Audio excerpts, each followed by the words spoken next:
LB Audiobook presents Alice's Adventures in Wonderland by Lewis Carroll. Chapter 1, Down the Rabbit Hole. Alice was beginning to get very tired of sitting by her sister on the bank and of having nothing to do. Once or twice she had peeped into the book her sister was reading, but it had no pictures or conversations in it. And what is the use of a book, thought Alice, without pictures or conversations? So she was considering in her own mind, as well as she could, for the hot day made her feel very sleepy and stupid, whether the pleasure of making a daisy chain would be worth the trouble of getting up and picking the daisies, when suddenly a white rabbit with pink eyes ran close by her. There was nothing so very remarkable in that, nor did Alice think it so very much out of the way to hear the rabbit say to itself, oh dear, I shall be late." When she thought it over afterwards, it occurred to her that she ought to have wondered at this, but at the time it all seemed quite natural. But when the rabbit actually took a watch out of its waistcoat pocket and looked at it, and then hurried on, Alice started to her feet, for it flashed across her mind that she had never before seen a rabbit with either a waistcoat pocket or a watch to take out of it. And burning with curiosity, she ran across the field after it, and fortunately was just in time to see it pop down a large rabbit hole under the hedge. In another moment, down went Alice after it, never once considering how in the world she was to get out again. The rabbit hole went straight on like a tunnel for some way, and then dipped suddenly down, so suddenly that Alice had not a moment to think about stopping herself before she found herself falling down a very deep well. Either the well was very deep, or she fell very slowly, for she had plenty of time as she went down to look about her and to wonder what was going to happen next. First, she tried to look down and make out what she was coming to, but it was too dark to see anything. Then she looked at the sides of the well and noticed that they were filled with cupboards and bookshelves. Here and there she saw maps and pictures hung upon pegs. She took down a jar from one of the shelves as she passed.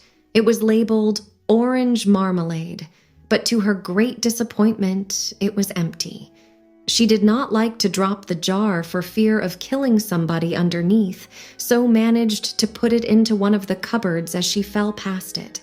Well, thought Alice to herself, after such a fall as this, I shall think nothing of tumbling downstairs. How brave they'll all think me at home. Why, I wouldn't say anything about it, even if I fell off the top of the house. Which was very likely true. Down, down, down. Would the fall never come to an end? I wonder how many miles I've fallen by this time, she said aloud. I must be getting somewhere near the centre of the earth. Let me see. That would be 4,000 miles down, I think. For, you see, Alice had learnt several things of this sort in her lessons in the schoolroom, and though this was not a very good opportunity for showing off her knowledge, as there was no one to listen to her, still, it was good practice to say it over.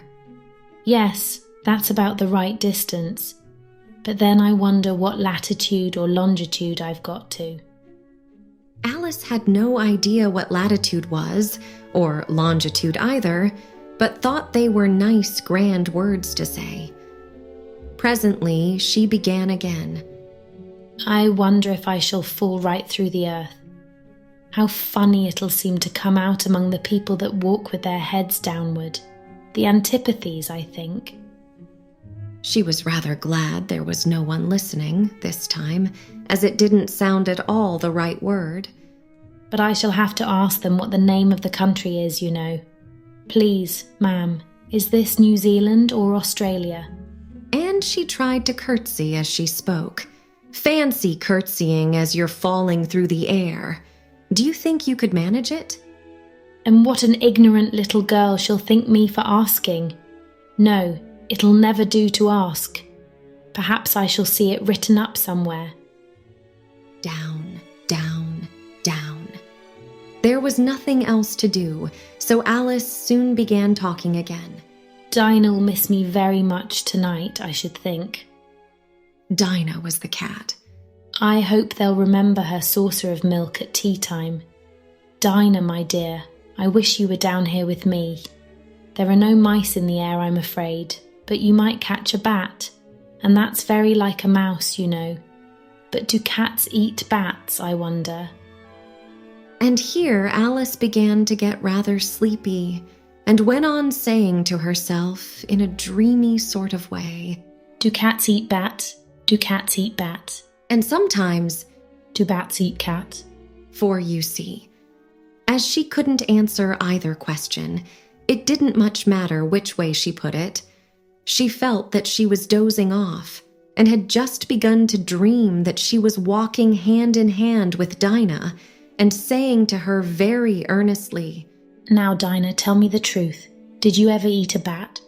When suddenly, thump, thump, down she came upon a heap of sticks and dry leaves, and the fall was over. Alice was not a bit hurt, and she jumped up onto her feet in a moment. She looked up, but it was all dark overhead. Before her was another long passage, and the white rabbit was still in sight, hurrying down it. There was not a moment to be lost. Away went Alice like the wind, and was just in time to hear it say, as it turned a corner, Oh, my ears and whiskers, how late it's getting. She was close behind it when she turned the corner, but the rabbit was no longer to be seen. She found herself in a long, low hall, which was lit up by a row of lamps hanging from the roof. There were doors all round the hall, but they were all locked. And when Alice had been all the way down one side and up the other, trying every door, she walked sadly down the middle, wondering how she was ever to get out again. Suddenly, she came upon a little three-legged table, all made of solid glass. There was nothing on it except a tiny golden key, and Alice's first thought was that it might belong to one of the doors of the hall. But, alas, either the locks were too large or the key was too small, but at any rate, it would not open any of them. However, on the second time round, she came upon a low curtain she had not noticed before, and behind it was a little door about 15 inches high. She tried the little golden key in the lock, and to her great delight, it fitted. Alice opened the door and found that it led into a small passage, not much larger than a rat hole. She knelt down and looked along the passage into the loveliest garden you ever saw. How she longed to get out of that dark hall and wander about among those beds of bright flowers and those cool fountains, but she could not even get her head through the doorway. And even if my head would go through, thought poor Alice, it would be of very little use without my shoulders. Oh, how I wish I could shut up like a telescope. I think I could if I only knew how to begin. For, you see, so many out-of-the-way things had happened lately that Alice had begun to think that very few things indeed were really impossible. There seemed to be no use in waiting by the little door, so she went back to the table, half hoping she might find another key on it, or at any rate, a book of rules for shutting people up like telescopes. This time she found a little bottle on it. Which certainly was not here before, said Alice, and round the neck of the bottle was a paper label with the words, "Drink me," beautifully printed on it in large letters. It was all very well to say, "Drink me," but the wise little Alice was not going to do that in a hurry. No, I'll look first, she said, and see whether it's marked poison or not. for she had read several nice little histories about children who had got burnt and eaten up by wild beasts and other unpleasant things, all because they would not remember the simple rules their friends had taught them, such as that a red-hot poker will burn you if you hold it too long, and that if you cut your finger very deeply with a knife, it usually bleeds. And she had never forgotten that, if you drink much from a bottle marked poison, it is almost certain to disagree with you sooner or later. However, this bottle was not marked poison, so Alice ventured to taste it, and finding it very nice, it had, in fact, a sort of mixed flavor of cherry tart, custard, pineapple, roast turkey, toffee, and hot buttered toast. She very soon finished it off. What a curious feeling, said Alice. I must be shutting up like a telescope. And so it was indeed.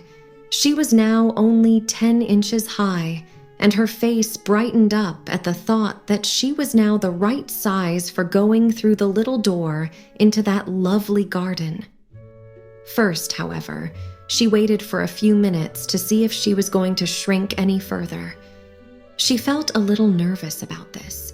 For it might end, you know, said Alice to herself, in my going out altogether like a candle. I wonder what I should be like then.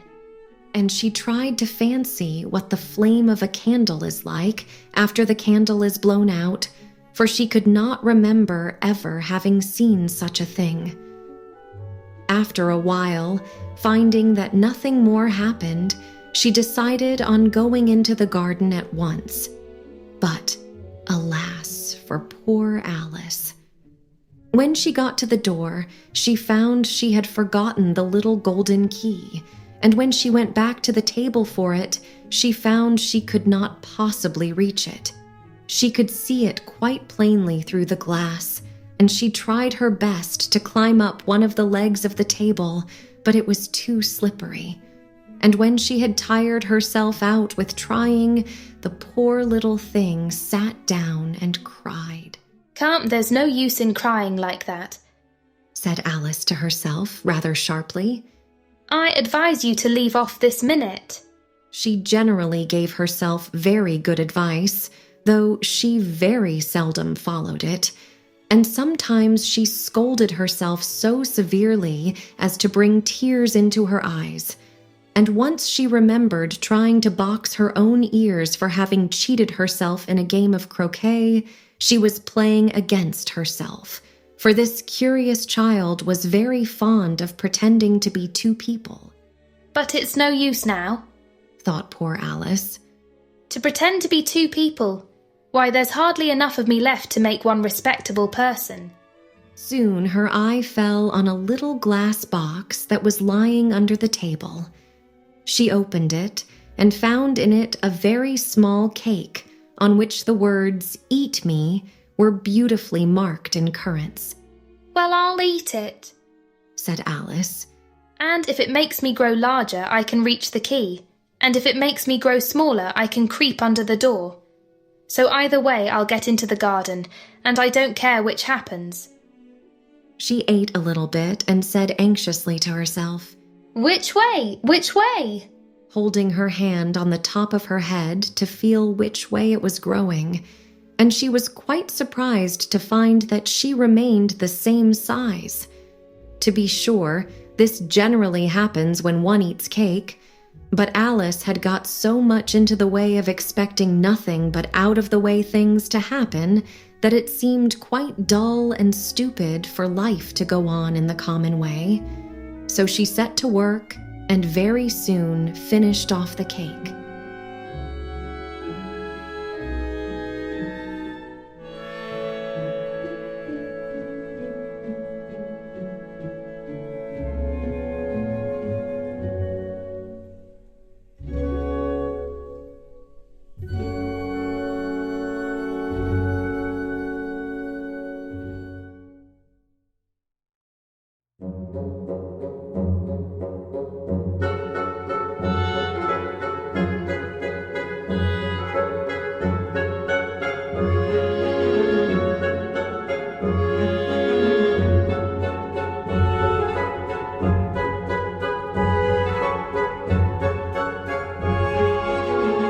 LLB Audiobook presents Alice's Adventures in Wonderland by Lewis Carroll.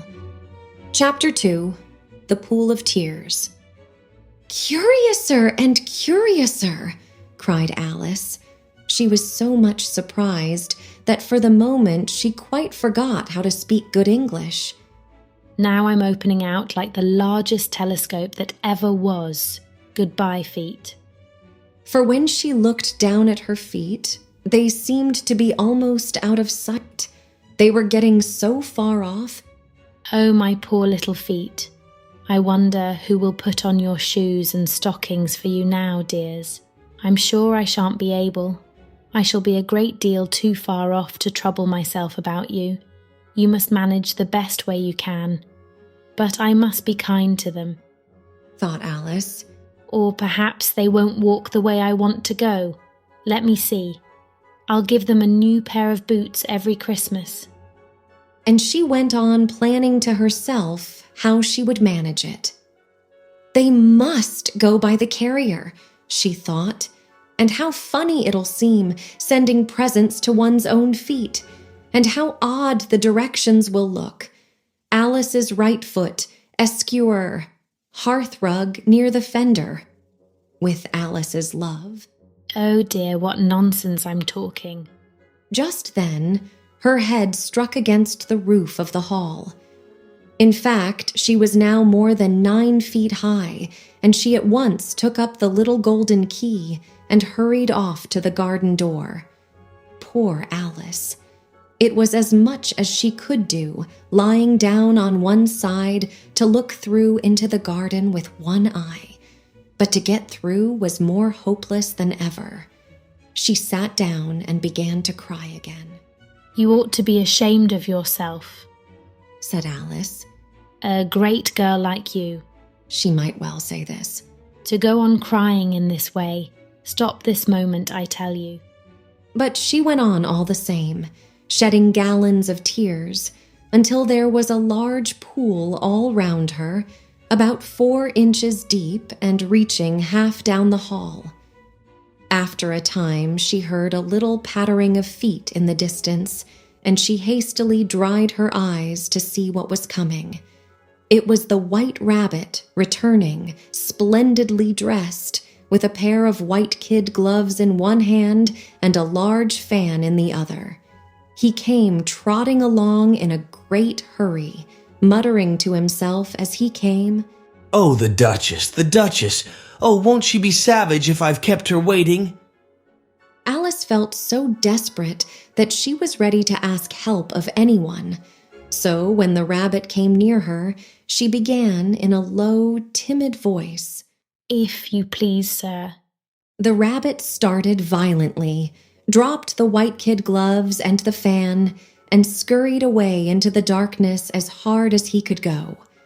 Alice took up the fan and gloves, and as the hall was very hot, she kept fanning herself all the time she went on talking. Dear, dear, how queer everything is today. And yesterday things went on just as usual. I wonder if I've been changed in the night. Let me think. Was I the same when I got up this morning? I almost think I can remember feeling a little different. But if I'm not the same, the next question is, who in the world am I? That's the great puzzle. And she began thinking over all the children she knew that were of the same age as herself, to see if she could have been changed for any of them. I'm sure I'm not Ada, she said, for her hair goes in such long ringlets, and mine doesn't go in ringlets at all. And I'm sure I can't be Mabel, for I know all sorts of things, and she knows such a very little. Besides, she's she, and I'm I, and, oh dear, how puzzling it all is.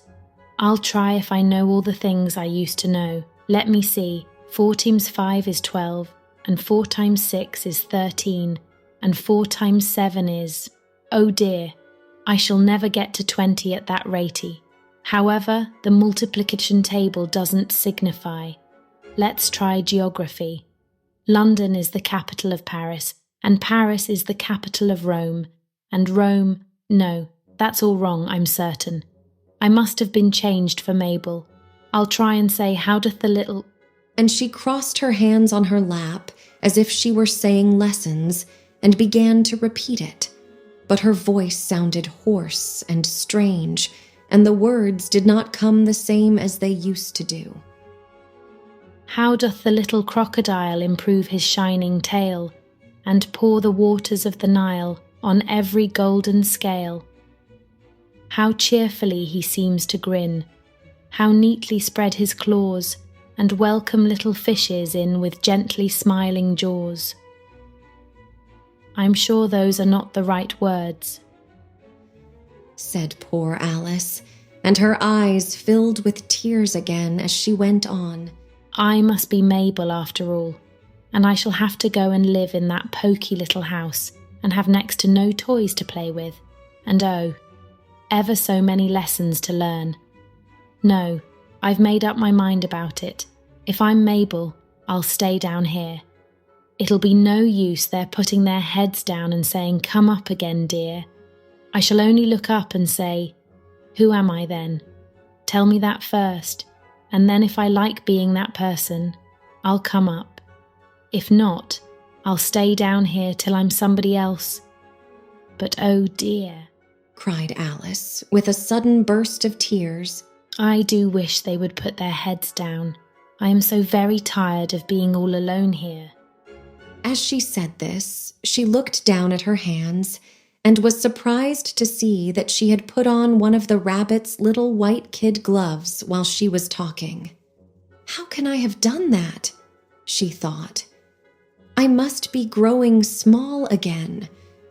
She got up and went to the table to measure herself by it, and found that, as nearly as she could guess, she was now about 2 feet high and was going on shrinking rapidly. She soon found out that the cause of this was the fan she was holding, and she dropped it hastily, just in time to avoid shrinking away altogether. That was a narrow escape, said Alice, a good deal frightened at the sudden change, but very glad to find herself still in existence. And now for the garden. And she ran with all speed back to the little door. But, alas, the little door was shut again, and the little golden key was lying on the glass table as before. And things are worse than ever, thought the poor child. For I never was so small as this before, never, and I declare it's too bad that it is. As she said these words, her foot slipped, and in another moment, splash. She was up to her chin in salt water. Her first idea was that she had somehow fallen into the sea. And in that case, I can go back by railway, she said to herself. Alice had been to the seaside once in her life, and had come to the general conclusion that wherever you go to on the English coast, you find a number of bathing machines in the sea, some children digging in the sand with wooden spades, then a row of lodging houses, and behind them a railway station. However, she soon made out that she was in the pool of tears, which she had wept when she was 9 feet high. I wish I hadn't cried so much, said Alice, as she swam about, trying to find her way out. I shall be punished for it now, I suppose, by being drowned in my own tears. That will be a queer thing, to be sure. However, everything is queer today. Just then, she heard something splashing about in the pool a little way off, and she swam nearer to make out what it was.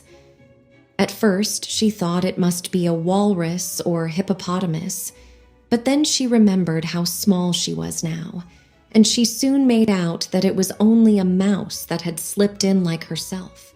Would it be of any use now, thought Alice, to speak to this mouse? Everything is so out of the way down here that I should think very likely it can talk. At any rate, there's no harm in trying. So she began. Oh, mouse, do you know the way out of this pool?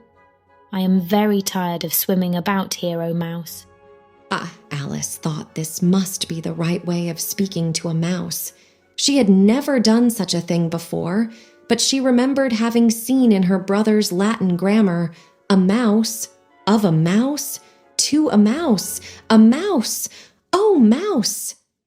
The mouse looked at her rather inquisitively and seemed to her to wink with one of its little eyes, but it said nothing. Perhaps it doesn't understand English, thought Alice. I dare say it's a French mouse, come over with William the Conqueror. For, with all her knowledge of history, Alice had no very clear notion how long ago anything had happened. So she began again. Où est ma chatte?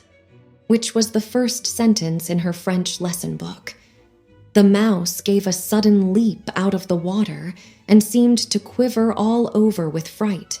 Oh, I beg your pardon, cried Alice hastily, afraid that she had hurt the poor animal's feelings. I quite forgot you didn't like cats, cried the mouse in a shrill, passionate voice. Well, perhaps not, said Alice in a soothing tone. Don't be angry about it. And yet I wish I could show you our cat Dinah.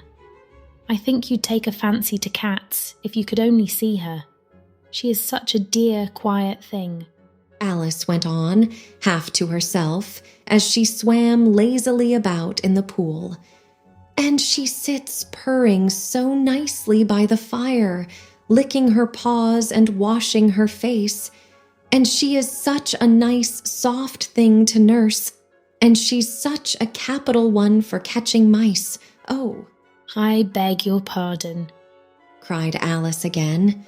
For this time the mouse was bristling all over, and she felt certain it must be really offended. We won't talk about her any more if you'd rather not. We indeed, cried the mouse, who was trembling down to the end of his tail. as if I would talk on such a subject. Our family always hated cats, nasty, low, vulgar things. Don't let me hear the name again. I won't indeed, said Alice, in a great hurry to change the subject of conversation. Are you fond of dogs? The mouse did not answer, so Alice went on eagerly. There is such a nice little dog near our house I should like to show you. A little bright-eyed terrier, you know, with, oh, such long curly brown hair. And it'll fetch things when you throw them, and it'll sit up and beg for its dinner, and all sorts of things. I can't remember half of them, and it belongs to a farmer, you know, and he says it's so useful, it's worth £100. He says it kills all the rats, and oh dear, cried Alice in a sorrowful tone. I'm afraid I've offended it again. For the mouse was swimming away from her as hard as it could go, and making quite a commotion in the pool as it went. So she called softly after it. Mouse dear, do come back again, and we won't talk about cats or dogs either if you don't like them. When the mouse heard this, it turned round and swam slowly back to her. Its face was quite pale, with passion, Alice thought, and it said in a low, trembling voice, Let us get to the shore, and then I'll tell you my history, and you'll understand why it is I hate cats and dogs. It was high time to go, for the pool was getting quite crowded with the birds and animals that had fallen into it. There were a duck and a dodo, a lory and an eaglet, and several other curious creatures. Alice led the way, and the whole party swam to the shore.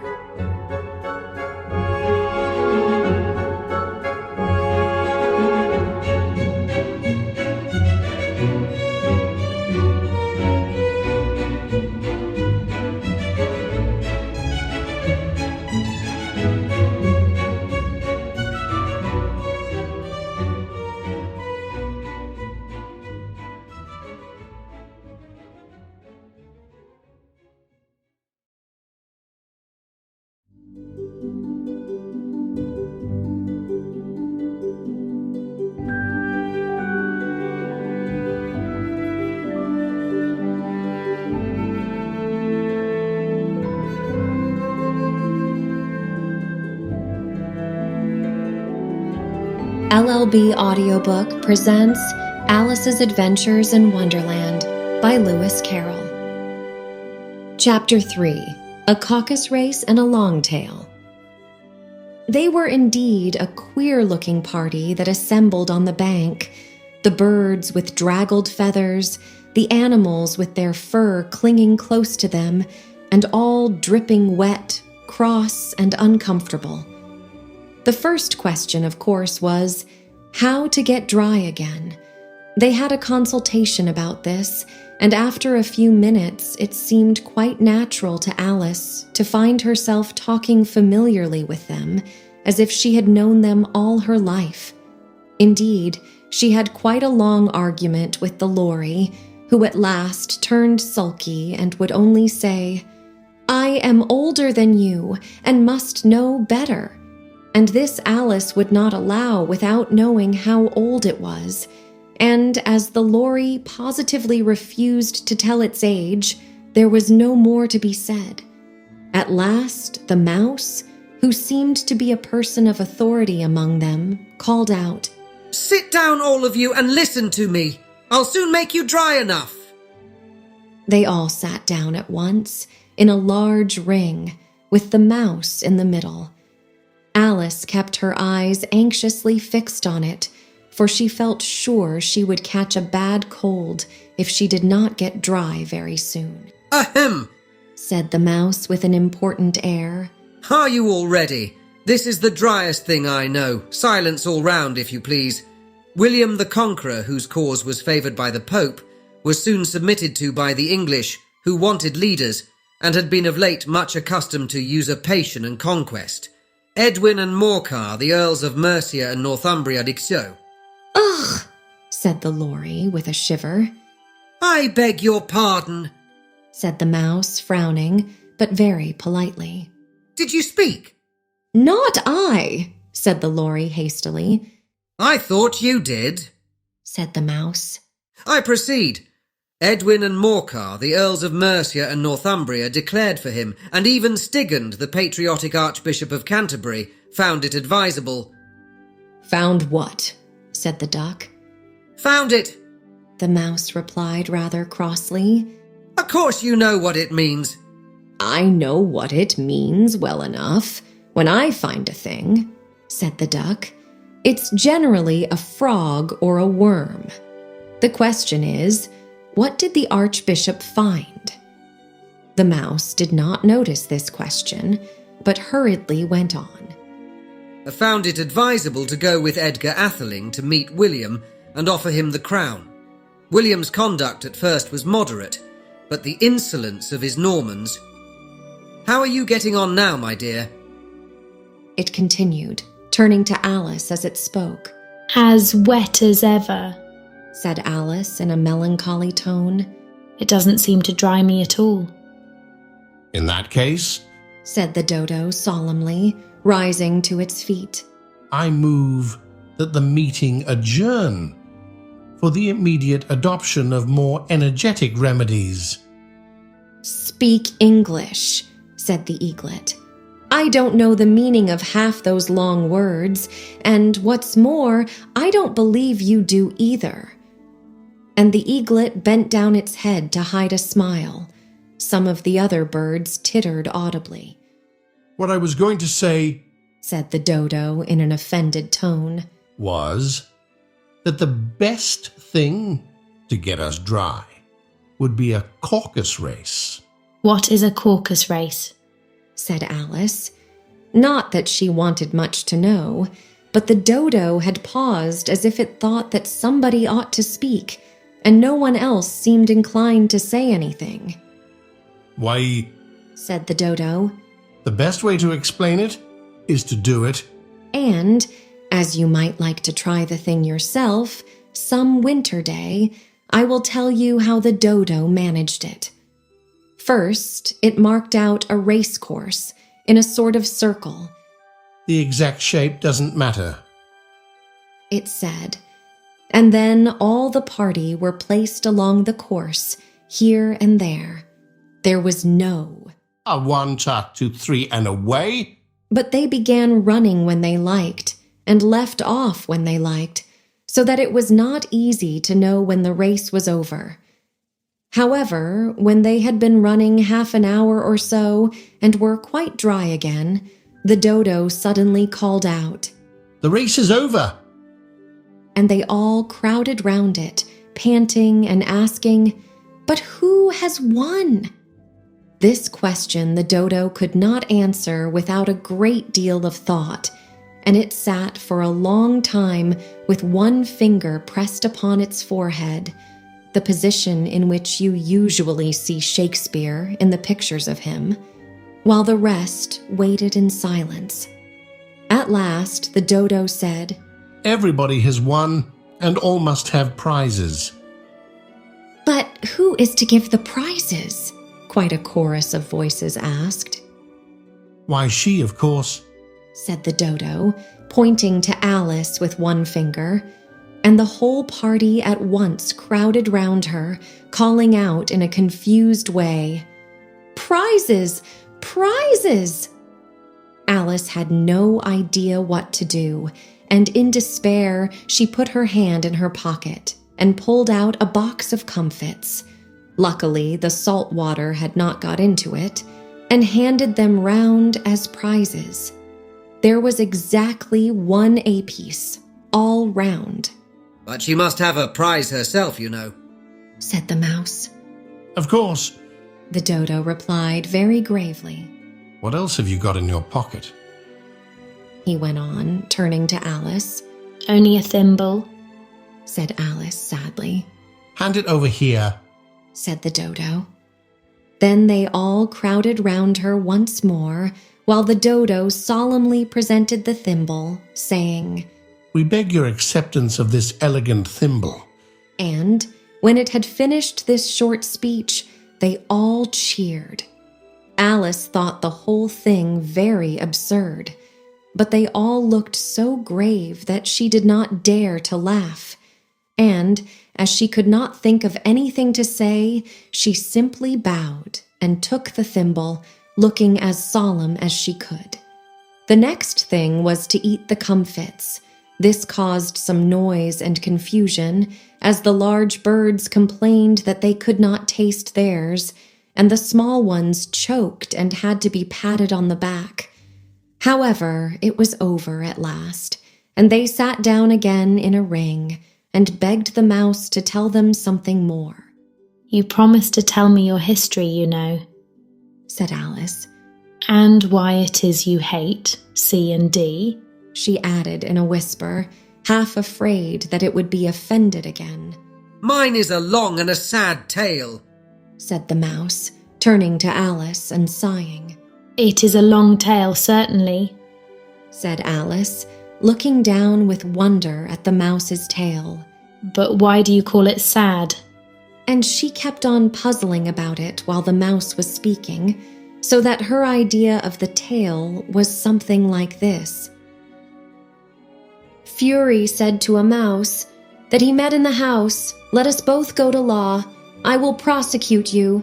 Come, I'll take no denial. We must have a trial, for really this morning I've nothing to do." Said the mouse to the cur, "Such a trial, dear sir, with no jury or judge would be wasting our breath." "I'll be judge, I'll be jury," said cunning old Fury. "I'll try the whole cause and condemn you to death." "You are not attending," said the mouse to Alice severely. "What are you thinking of?" "I beg your pardon," said Alice very humbly. "You had got to the fifth bend, I think." "I had not," cried the mouse sharply and very angrily. "A knot," said Alice, always ready to make herself useful and looking anxiously about her. "Oh, do let me help to undo it." "I shall do nothing of the sort," said the mouse, getting up and walking away. "You insult me by talking such nonsense." "I didn't mean it," pleaded poor Alice. "But you're so easily offended, you know." The mouse only growled in reply. "Please come back and finish your story." Alice called after it, and the others all joined in chorus. "Yes, please do!" but the mouse only shook its head impatiently and walked a little quicker. "What a pity it wouldn't stay," sighed the Lory as soon as it was quite out of sight. And an old crab took the opportunity of saying to her daughter, "Ah, my dear, let this be a lesson to you never to lose your temper." "Hold your tongue, Ma," said the young crab, a little snappishly. "You're enough to try the patience of an oyster." "I wish I had our Dinah here, I know I do," said Alice aloud, addressing nobody in particular. "She'd soon fetch it back." "And who is Dinah, if I might venture to ask the question?" said the Lory. Alice replied eagerly, for she was always ready to talk about her pet.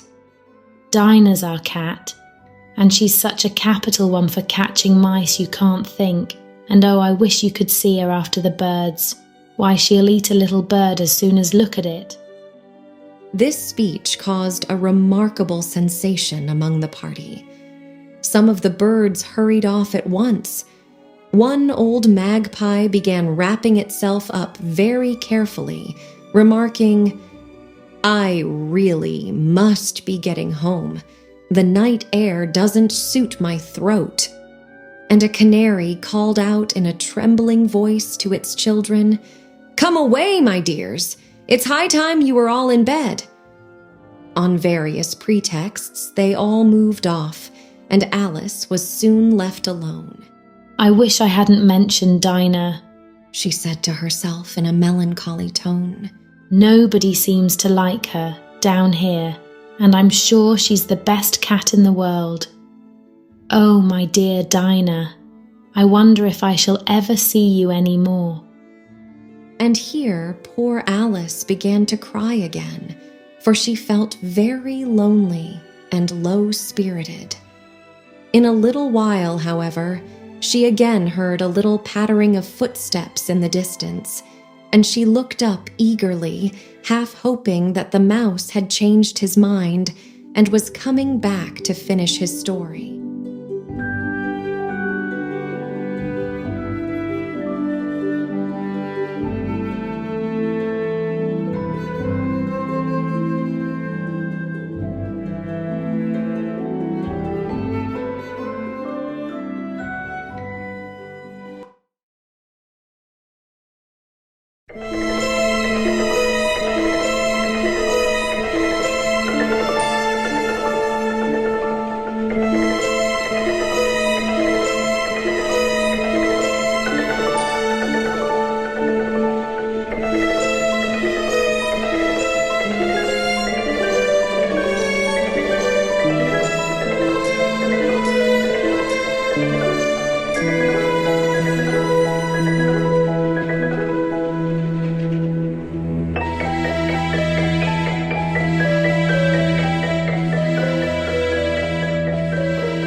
LLB Audiobook presents Alice's Adventures in Wonderland by Lewis Carroll. Chapter 5. The Rabbit Sends in a Little Bill. It was the White Rabbit, trotting slowly back again and looking anxiously about as it went, as if it had lost something, and she heard it muttering to itself. The Duchess, the Duchess.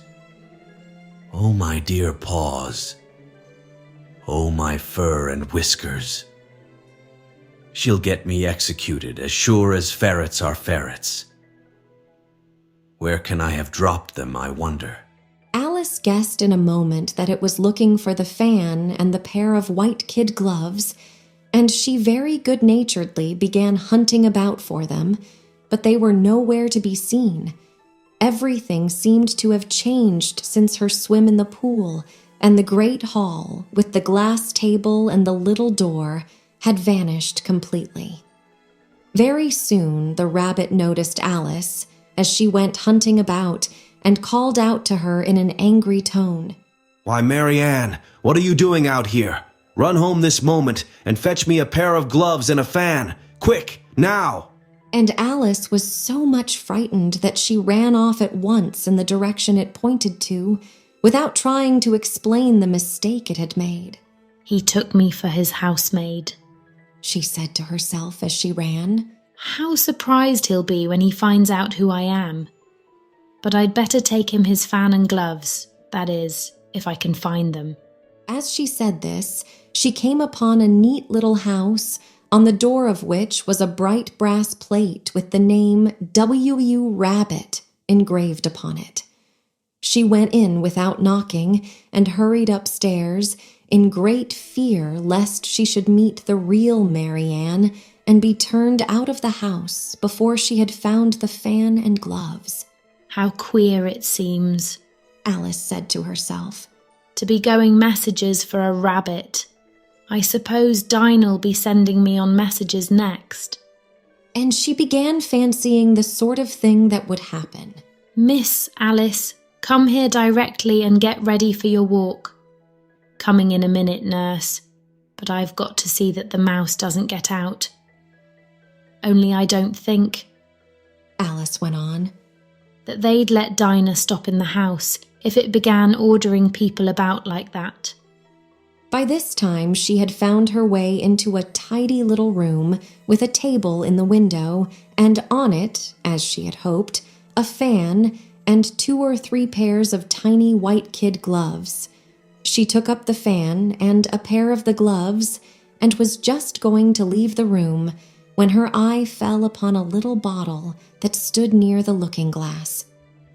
There was no label this time with the words, "Drink me," but nevertheless she uncorked it and put it to her lips. I know something interesting is sure to happen, she said to herself, whenever I eat or drink anything, so I'll just see what this bottle does. I do hope it'll make me grow large again, for really I'm quite tired of being such a tiny little thing. It did so indeed, and much sooner than she had expected. Before she had drunk half the bottle, she found her head pressing against the ceiling and had to stoop to save her neck from being broken. She hastily put down the bottle, saying to herself, That's quite enough. I hope I shan't grow any more. As it is, I can't get out at the door. I do wish I hadn't drunk quite so much. Alas, it was too late to wish that. She went on growing, and very soon had to kneel down on the floor. In another minute, there was not even room for this, and she tried the effect of lying down with one elbow against the door and the other arm curled round her head. Still, she went on growing, and as a last resource, she put one arm out of the window and one foot up the chimney and said to herself, Now I can do no more whatever happens. What will become of me? Luckily for Alice, the little magic bottle had now had its full effect, and she grew no larger. Still, it was very uncomfortable, and as there seemed to be no sort of chance of her ever getting out of the room again, no wonder she felt unhappy.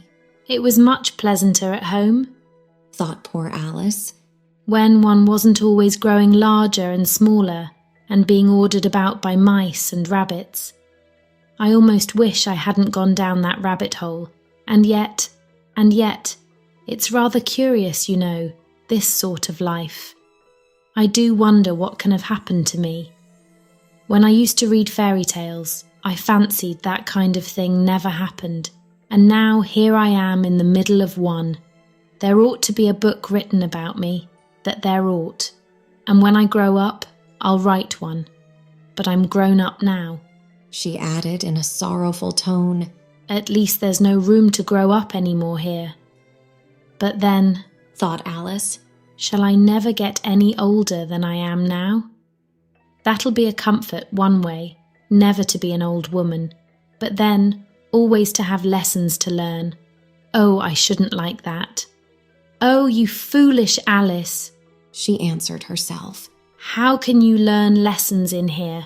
Why, there's hardly room for you, and no room at all for any lesson books. And so she went on, taking first one side and then the other, and making quite a conversation of it altogether. But after a few minutes, she heard a voice outside and stopped to listen. "Mary Ann! Mary Ann!" said the voice. "Fetch me my gloves this moment." Then came a little pattering of feet on the stairs. Alice knew it was the rabbit coming to look for her, and she trembled till she shook the house, quite forgetting that she was now about 1,000 times as large as the rabbit and had no reason to be afraid of it.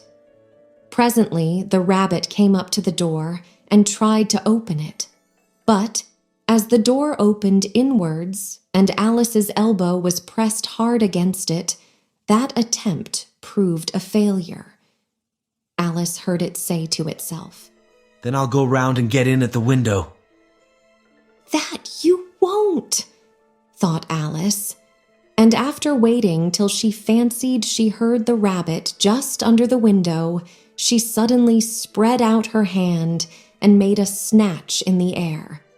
She did not get hold of anything, but she heard a little shriek and a fall and a crash of broken glass, from which she concluded that it was just possible it had fallen into a cucumber frame, or something of the sort.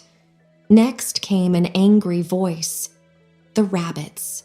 Pat, where are you?" And then a voice she had never heard before. "Sure then I'm here, digging for apples, Your Honor," "Digging for apples, indeed," said the rabbit angrily. "Here, come and help me out of this."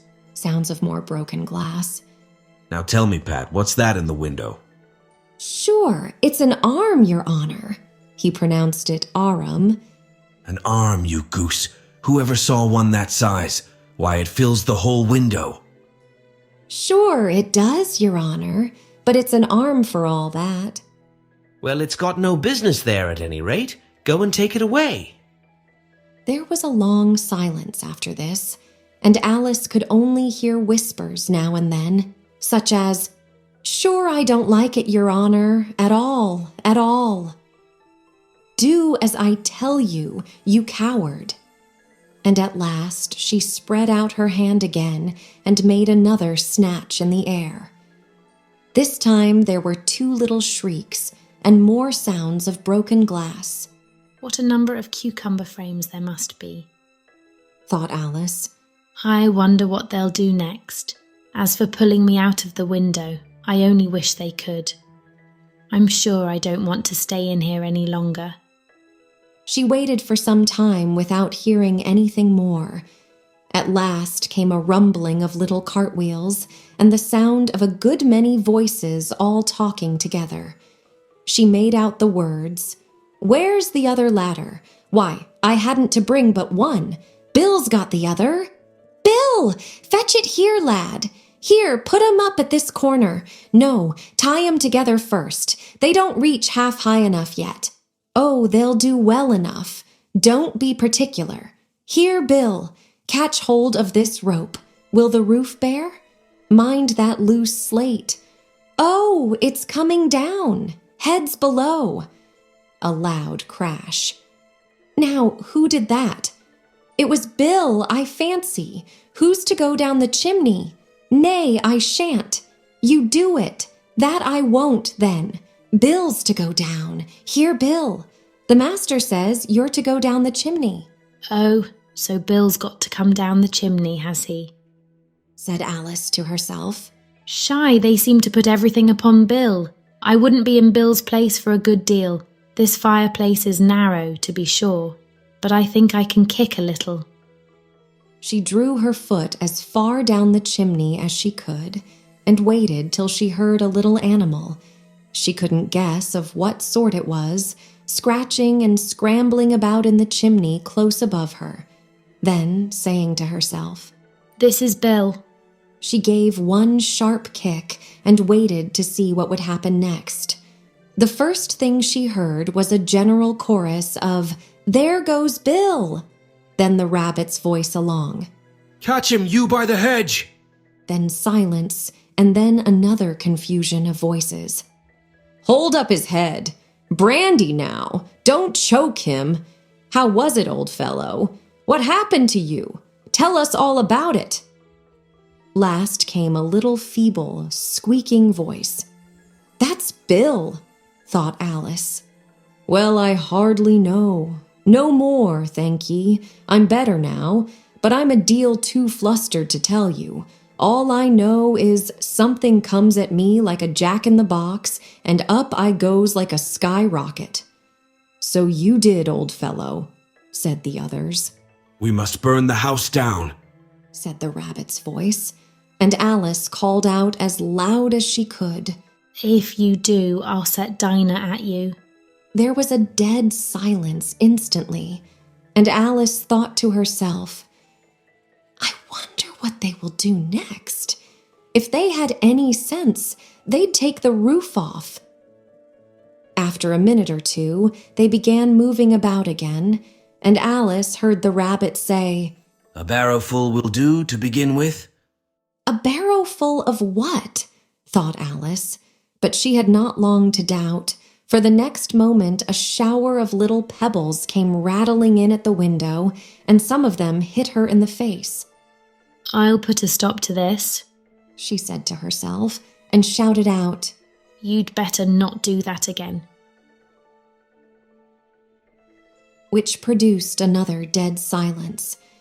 Alice noticed with some surprise that the pebbles were all turning into little cakes as they lay on the floor, and a bright idea came into her head. "If I eat one of these cakes," she thought, "it's sure to make some change in my size, and as it can't possibly make me larger, it must make me smaller, I suppose."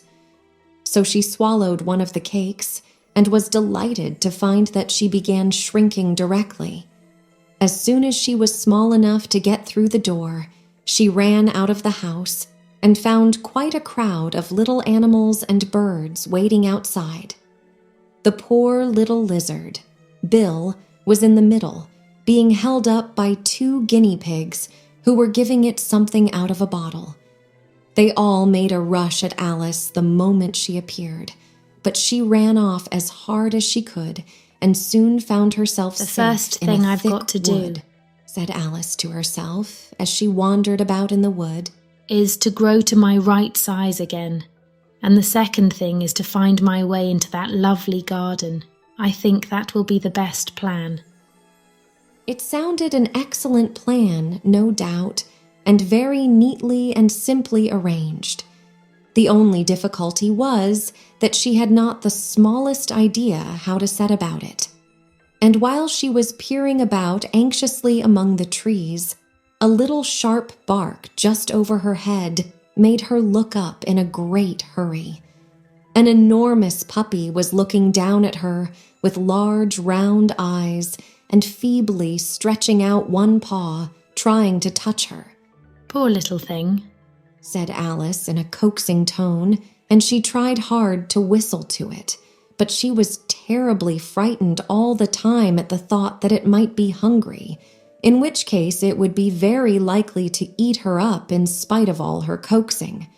Hardly knowing what she did, she picked up a little bit of stick and held it out to the puppy, whereupon the puppy jumped into the air off all its feet at once, with a yelp of delight, and rushed at the stick and made believe to worry it.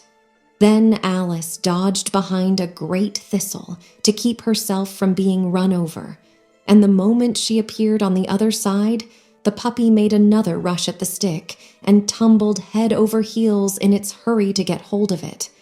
Then Alice, thinking it was very like having a game of play with a cart horse and expecting every moment to be trampled under its feet, ran round the thistle again.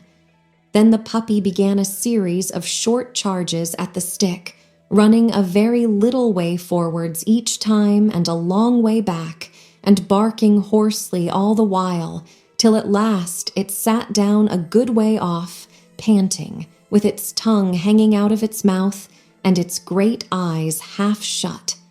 This seemed to Alice a good opportunity for making her escape, so she set off at once and ran till she was quite tired and out of breath, until the puppy's bark sounded quite faint in the distance.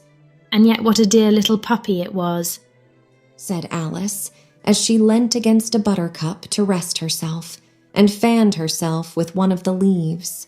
I should have liked teaching it tricks very much, if I'd only been the right size to do it. Oh dear, I'd nearly forgotten that I've got to grow up again. Let me see, how is it to be managed? I suppose I ought to eat or drink something or other, but the great question is, what? The great question certainly was, what? Alice looked all round her at the flowers and the blades of grass, but she did not see anything that looked like the right thing to eat or drink under the circumstances. There was a large mushroom growing near her, about the same height as herself, and when she had looked under it, and on both sides of it, and behind it, it occurred to her that she might as well look and see what was on the top of it. She stretched herself up on tiptoe and peeped over the edge of the mushroom, and her eyes immediately met those of a large blue caterpillar that was sitting on the top with its arms folded, quietly smoking a long hookah and taking not the smallest notice of her or of anything else.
LLB Audiobook presents Alice's Adventures in Wonderland by Lewis Carroll. Chapter 5, Advice from a Caterpillar. The caterpillar and Alice looked at each other for some time in silence. At last, the caterpillar took the hookah out of its mouth and addressed her in a languid, sleepy voice. "Who are you?" said the caterpillar. This was not an encouraging opening for a conversation. Alice replied, rather shyly, I hardly know, sir, just at present. At least I know who I was when I got up this morning, but I think I must have been changed several times since then. "What do you mean by that?" said the caterpillar sternly. "Explain yourself." I can't explain myself, I'm afraid, sir. Said Alice. Because I'm not myself, you see. "I don't see," said the caterpillar. I'm afraid I can't put it more clearly. Alice replied very politely. For I can't understand it myself to begin with, and being so many different sizes in a day is very confusing. "It isn't," said the caterpillar. Well, perhaps you haven't found it so yet, said Alice. But when you have to turn into a chrysalis, you will someday, you know. And then after that into a butterfly, I should think you'll feel it a little queer, won't you? "Not a bit," said the caterpillar. Well, perhaps your feelings may be different, said Alice. All I know is it would feel very queer to me. "You," said the caterpillar contemptuously. "Who are you?" Which brought them back again to the beginning of the conversation. Alice felt a little irritated at the caterpillars making such very short remarks, and she drew herself up and said very gravely, I think you ought to tell me who you are first. "Why?" said the caterpillar. Here was another puzzling question. And as Alice could not think of any good reason, and as the caterpillar seemed to be in a very unpleasant state of mind, she turned away. "Come back," the caterpillar called after her. I've something important to say. This sounded promising, certainly. Alice turned and came back again. Keep your temper, said the caterpillar. Is that all? Said Alice, swallowing down her anger as well as she could. No, said the caterpillar. Alice thought she might as well wait, as she had nothing else to do, and perhaps, after all, it might tell her something worth hearing.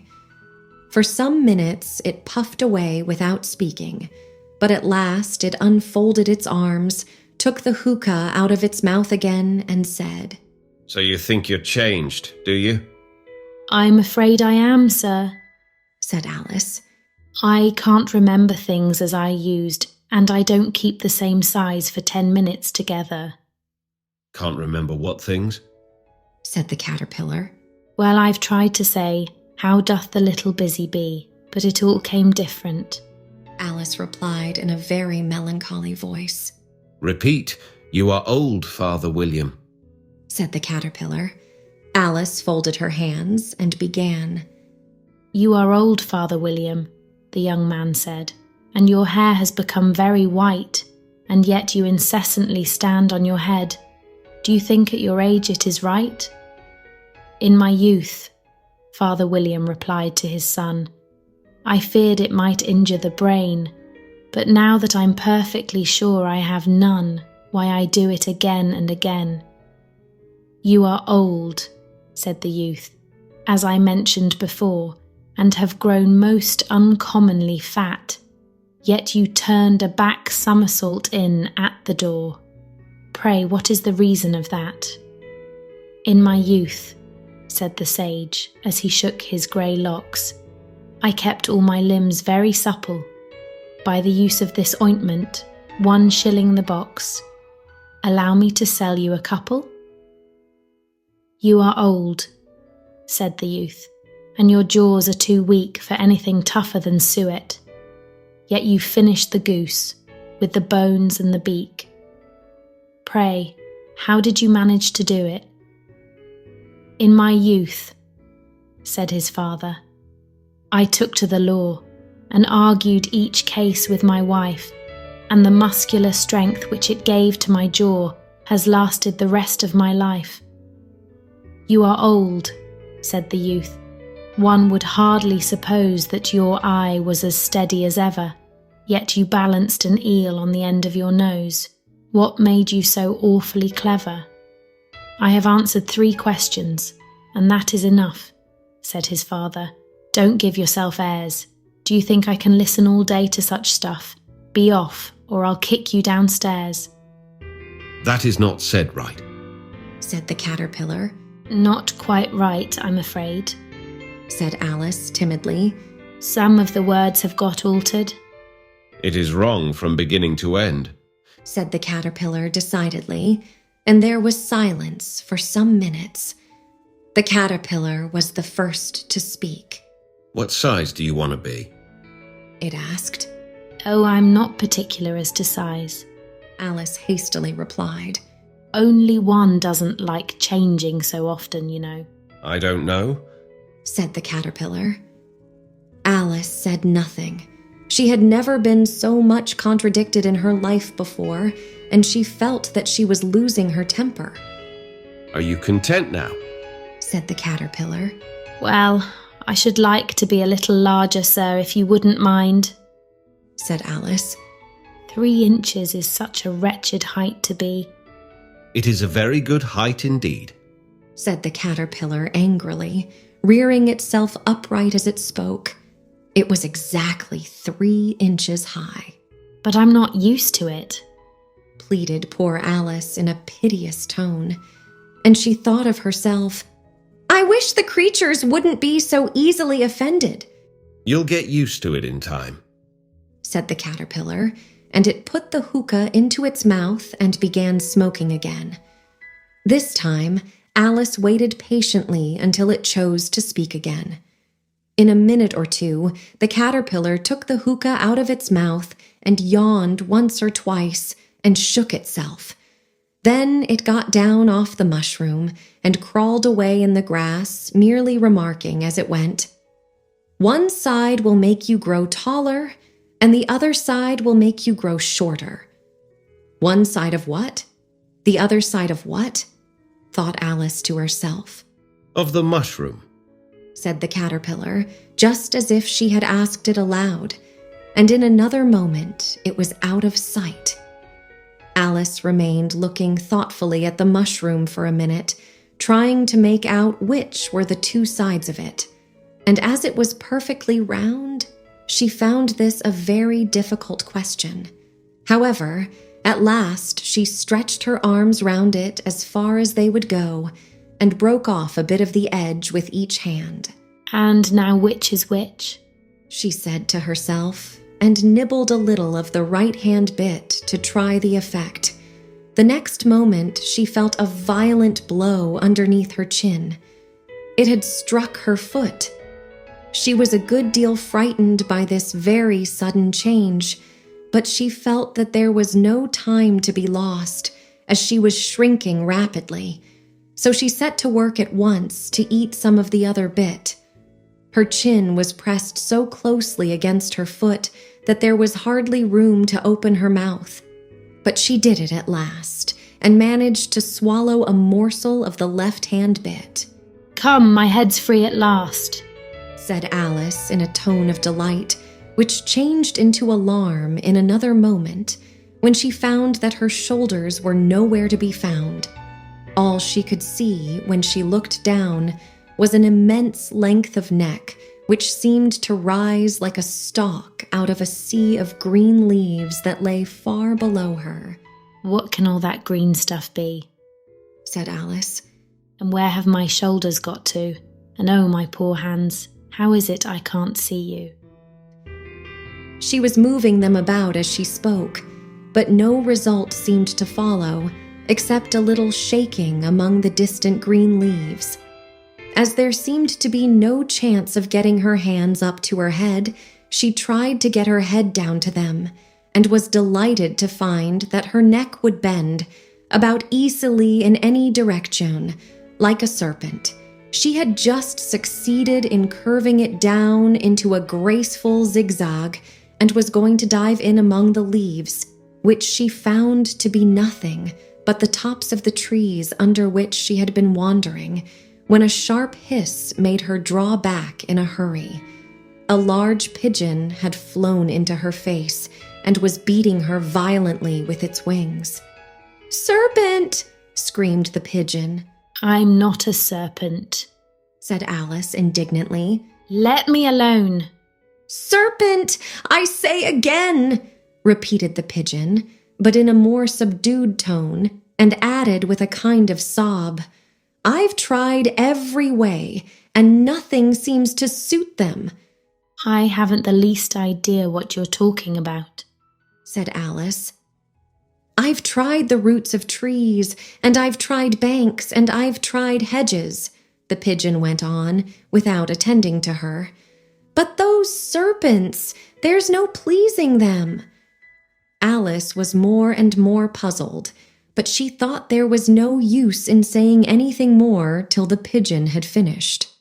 "As if it wasn't trouble enough hatching the eggs," said the pigeon, "but I must be on the lookout for serpents night and day. Why, I haven't had a wink of sleep these 3 weeks." "I'm very sorry you've been annoyed," said Alice, who was beginning to see its meaning. "And just as I'd taken the highest tree in the wood," continued the pigeon, raising its voice to a shriek, "and just as I was thinking I should be free of them at last, they must needs come wriggling down from the sky. Ugh, serpent!" "But I'm not a serpent, I tell you," said Alice. I'm a... "Well, what are you?" said the pigeon.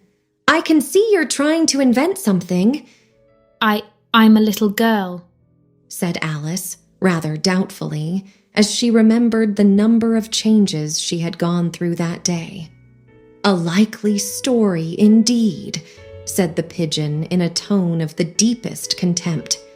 I've seen a good many little girls in my time, but never one with such a neck as that. No, you're a serpent, and there's no use denying it. I suppose you'll be telling me next that you never tasted an egg." "I have tasted eggs, certainly," said Alice, who was a very truthful child. "but little girls eat eggs quite as much as serpents do, you know." "I don't believe it," said the pigeon. "But if they do, why then they're a kind of serpent. That's all I can say." This was such a new idea to Alice that she was quite silent for a minute or two, which gave the pigeon the opportunity of adding, "You're looking for eggs. I know that well enough.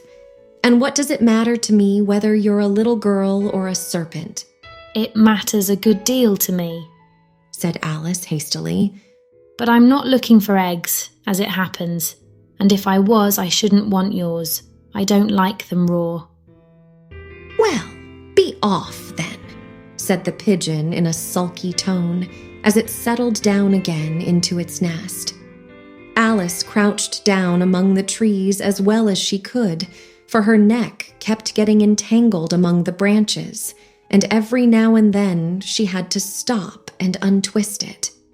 After a while, she remembered that she still held the pieces of mushroom in her hands, and she set to work very carefully, nibbling first at one and then at the other, and growing sometimes taller and sometimes shorter, until she had succeeded in bringing herself down to her usual height. It was so long since she had been anything near the right size that it felt quite strange at first, but she got used to it in a few minutes and began talking to herself, as usual. "Come, there's half my plan done now. How puzzling all these changes are. I'm never sure what I'm going to be from one minute to another. However, I've got back to my right size. The next thing is to get into that beautiful garden. How is that to be done, I wonder?" As she said this, she came suddenly upon an open place with a little house in it about 4 feet high. "Whoever lives there," thought Alice. "It'll never do to come upon them this size.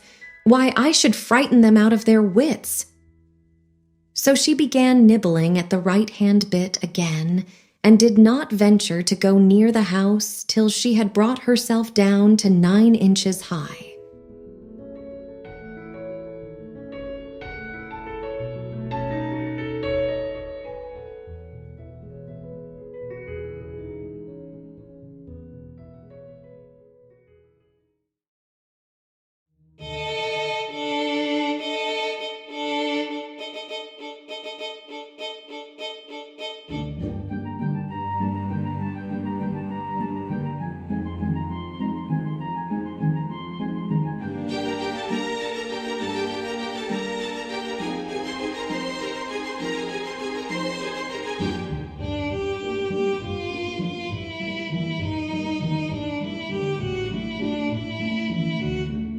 LLB Audiobook presents Alice's Adventures in Wonderland by Lewis Carroll. Chapter 6. Pig and Pepper. For a minute or two she stood looking at the house and wondering what to do next, when suddenly a footman in livery came running out of the wood. She considered him to be a footman because he was in livery. Otherwise, judging by his face only, she would have called him a fish, and rapped loudly at the door with his knuckles. It was opened by another footman in livery with a round face and large eyes like a frog, and both footmen, Alice noticed, had powdered hair that curled all over their heads. She felt very curious to know what it was all about, and crept a little way out of the wood to listen. The fish footman began by producing from under his arm a great letter, nearly as large as himself, and this he handed over to the other, saying in a solemn tone, "For the Duchess, an invitation from the Queen to play croquet." the frog footman repeated in the same solemn tone, only changing the order of the words a little. From the Queen, an invitation for the Duchess to play croquet. Then they both bowed low, and their curls got entangled together. Alice laughed so much at this that she had to run back into the wood for fear of their hearing her, and when she next peeped out, the fish footman was gone, and the other was sitting on the ground near the door, staring stupidly up into the sky. Alice went timidly up to the door and knocked. "There's no sort of use in knocking," said the footman. "and that for 2 reasons. First, because I'm on the same side of the door as you are. Secondly, because they're making such a noise inside, no one could possibly hear you." And certainly there was a most extraordinary noise going on within, a constant howling and sneezing, and every now and then a great crash, as if a dish or kettle had been broken to pieces. "Please, then," said Alice. "how am I to get in?" "There might be some sense in your knocking," the footman went on without attending to her. "if we had the door between us. For instance, if you were inside, you might knock, and I could let you out, you know." He was looking up into the sky all the time he was speaking, and this Alice thought decidedly uncivil. "But perhaps he can't help it," she said to herself. "His eyes are so very nearly at the top of his head. But at any rate, he might answer questions. How am I to get in?" She repeated aloud. "I shall sit here," the footman remarked. "till tomorrow." At this moment, the door of the house opened, and a large plate came skimming out, straight at the footman's head. It just grazed his nose and broke to pieces against one of the trees behind him. "Or next day, maybe."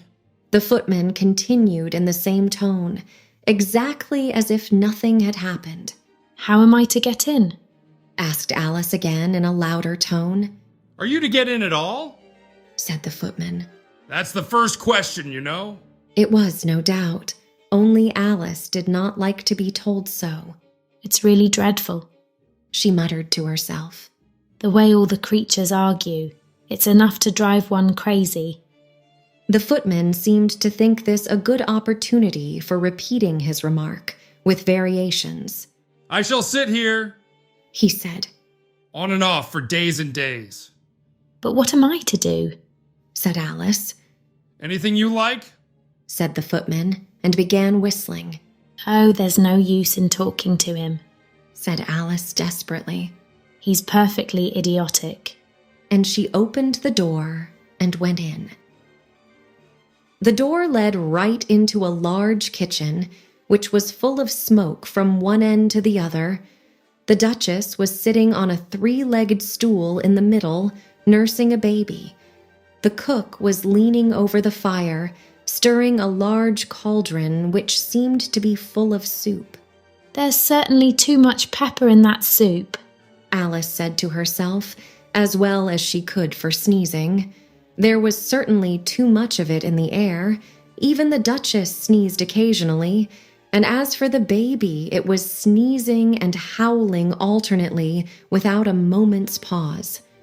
The only things in the kitchen that did not sneeze were the cook and a large cat, which was sitting on the hearth and grinning from ear to ear. "Please, would you tell me?" said Alice, a little timidly, for she was not quite sure whether it was good manners for her to speak first. "Then why your cat grins like that?" "It's a Cheshire Cat," said the Duchess.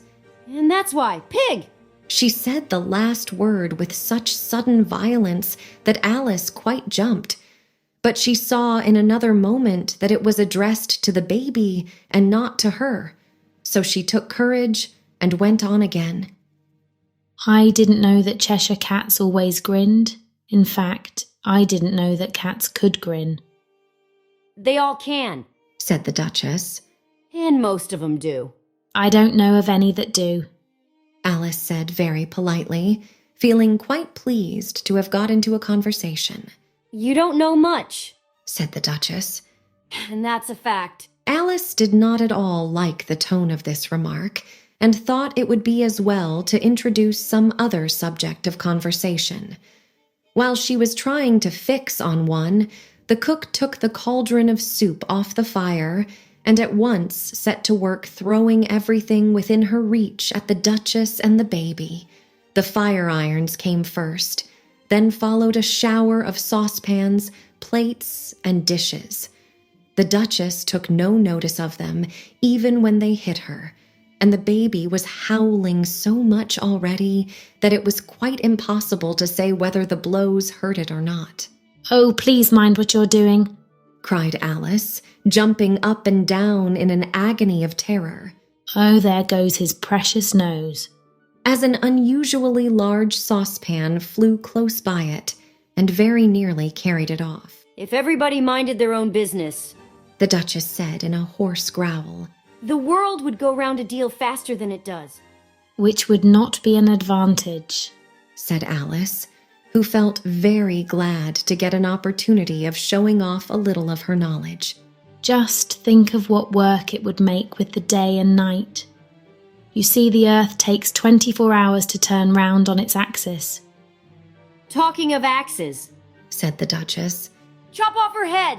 Alice glanced rather anxiously at the cook to see if she meant to take the hint, but the cook was busily stirring the soup and seemed not to be listening, so she went on again. 24 hours, I think, or is it 12? Oh, don't bother me, said the Duchess. I never could abide figures. And with that, she began nursing her child again, singing a sort of lullaby to it as she did so, and giving it a violent shake at the end of every line. "Speak roughly to your little boy and beat him when he sneezes. He only does it to annoy, because he knows it teases." Chorus. In which the cook and the baby joined. Wow, wow, wow. While the Duchess sang the second verse of the song, she kept tossing the baby violently up and down, and the poor little thing howled so that Alice could hardly hear the words. I speak severely to my boy. I beat him when he sneezes, for he can thoroughly enjoy the pepper when he pleases. Chorus. Wow, wow, wow. Here, you may nurse it a bit if you like, the Duchess said to Alice, flinging the baby at her as she spoke. I must go and get ready to play croquet with the Queen. And she hurried out of the room. The cook threw a frying pan after her as she went out, but it just missed her. Alice caught the baby with some difficulty, as it was a queer-shaped little creature, and held out its arms and legs in all directions. Just like a starfish, thought Alice. The poor little thing was snorting like a steam engine when she caught it, and kept doubling itself up and straightening itself out again, so that altogether, for the first minute or two, it was as much as she could do to hold it. As soon as she had made out the proper way of nursing it, which was to twist it up into a sort of knot, and then keep tight hold of its right ear and left foot so as to prevent its undoing itself, she carried it out into the open air. If I don't take this child away with me, thought Alice. They're sure to kill it in a day or two. Wouldn't it be murder to leave it behind? She said the last words out loud, and the little thing grunted in reply. It had left off sneezing by this time. Don't grunt, said Alice. That's not at all a proper way of expressing yourself. The baby grunted again, and Alice looked very anxiously into its face to see what was the matter with it. There could be no doubt that it had a very turn-up nose, much more like a snout than a real nose. Also, its eyes were getting extremely small for a baby. Altogether, Alice did not like the look of the thing at all. But perhaps it was only sobbing, she thought, and looked into its eyes again to see if there were any tears. No, there were no tears. If you're going to turn into a pig, my dear, said Alice seriously, I'll have nothing more to do with you. Mind now. The poor little thing sobbed again, or grunted. It was impossible to say which, and they went on for some while in silence. Alice was just beginning to think to herself, "Now, what am I to do with this creature when I get it home?" when it grunted again so violently that she looked down into its face in some alarm. This time there could be no mistake about it. It was neither more nor less than a pig, and she felt that it would be quite absurd for her to carry it further. So she set the little creature down and felt quite relieved to see it trot away quietly into the wood. If it had grown up, she said to herself, it would have made a dreadfully ugly child. But it makes rather a handsome pig, I think. And she began thinking over other children she knew who might do very well as pigs, and was just saying to herself, if one only knew the right way to change them, when she was a little startled by seeing the Cheshire Cat sitting on a bough of a tree a few yards off. The cat only grinned when it saw Alice. It looked good-natured, she thought. Still, it had very long claws and a great many teeth, so she felt that it ought to be treated with respect. Cheshire Puss, she began, rather timidly, as she did not at all know whether it would like the name. However, it only grinned a little wider. "Come, it's pleased so far," thought Alice, and she went on. "Would you tell me, please, which way I ought to go from here?" "That depends a good deal on where you want to get to," said the cat. "I don't much care where," said Alice. "Then it doesn't matter which way you go," said the cat. "So long as I get somewhere," Alice added as an explanation. "Oh, you're sure to do that," said the cat. "if you only walk long enough." Alice felt that this could not be denied, so she tried another question. "What sort of people live about here?" "In that direction," the cat said, waving its right paw round, "lives a hatter, and in that direction, waving the other paw, lives a March hare. Visit either you like. They're both mad." "But I don't want to go among mad people," Alice remarked. "Oh, you can't help that," said the cat. "We're all mad here. I'm mad. You're mad." "How do you know I'm mad?" said Alice. "You must be," said the cat. "or you wouldn't have come here." Alice didn't think that proved it at all. However, she went on. "And how do you know that you're mad?" "To begin with," said the cat, "a dog's not mad. You grant that?" "I suppose so." "Well then," the cat went on, "you see, a dog growls when it's angry and wags its tail when it's pleased. Now I growl when I'm pleased and wag my tail when I'm angry. Therefore I'm mad." "I call it purring, not growling," said Alice. "Call it what you like," said the cat. "I should like it very much." "Do you play croquet with the Queen today?" said Alice. "But I haven't been invited yet." "You'll see me there," said the cat, and vanished. Alice was not much surprised at this. She was getting so used to queer things happening. While she was looking at the place where it had been, it suddenly appeared again. "By the by, what became of the baby?" said the cat. "I'd nearly forgotten to ask." "It turned into a pig," Alice quietly said, just as if it had come back in a natural way. "I thought it would," said the cat, and vanished again. Alice waited a little, half expecting to see it again, but it did not appear, and after a minute or two she walked on in the direction in which the March hare was said to live. "I've seen hatters before," she said to herself. "The March hare will be much the most interesting. And perhaps as this is May, it won't be raving mad, at least not so mad as it was in March." As she said this, she looked up and there was the cat again, sitting on a branch of a tree. Did you say pig or fig? Said the cat. I said pig, Replied Alice. and I wish you wouldn't keep appearing and vanishing so suddenly. You make one quite giddy. All right, Said the cat, and this time it vanished quite slowly, beginning with the end of the tail and ending with the grin, which remained some time after the rest of it had gone. Well, I've often seen a cat without a grin, thought Alice, but a grin without a cat. It's the most curious thing I ever saw in my life. She had not gone much farther before she came in sight of the house of the March Hare. She thought it must be the right house, because the chimneys were shaped like ears and the roof was thatched with fur. It was so large a house that she did not like to go nearer till she had nibbled some more of the left-hand bit of mushroom and raised herself to about 2 feet high. Even then, she walked up towards it rather timidly, saying to herself, Suppose it should be raving mad after all. I almost wish I'd gone to see the Hatter instead.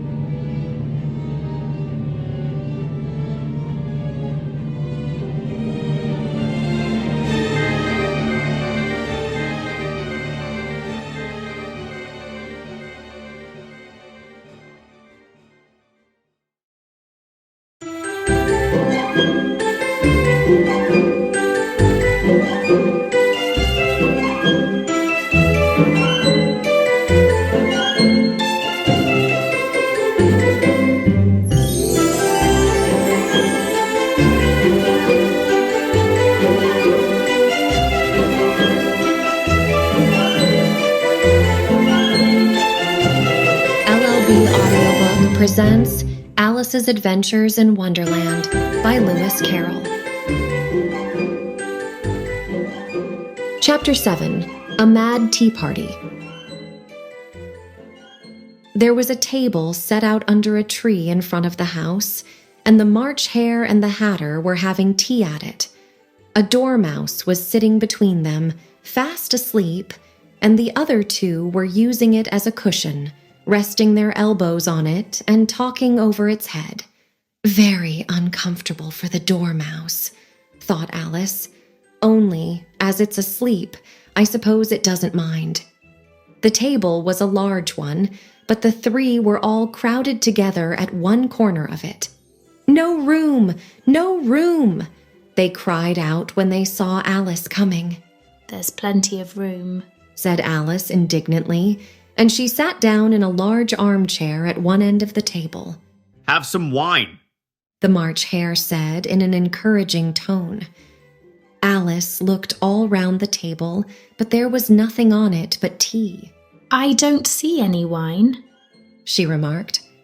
There isn't any, said the March Hare. Then it wasn't very civil of you to offer it, said Alice angrily. It wasn't very civil of you to sit down without being invited, said the March Hare. I didn't know it was your table, said Alice. It's laid for a great many more than 3. Your hair wants cutting, said the Hatter. He had been looking at Alice for some time with great curiosity, and this was his first speech. You should learn not to make personal remarks, Alice said with some severity. It's very rude.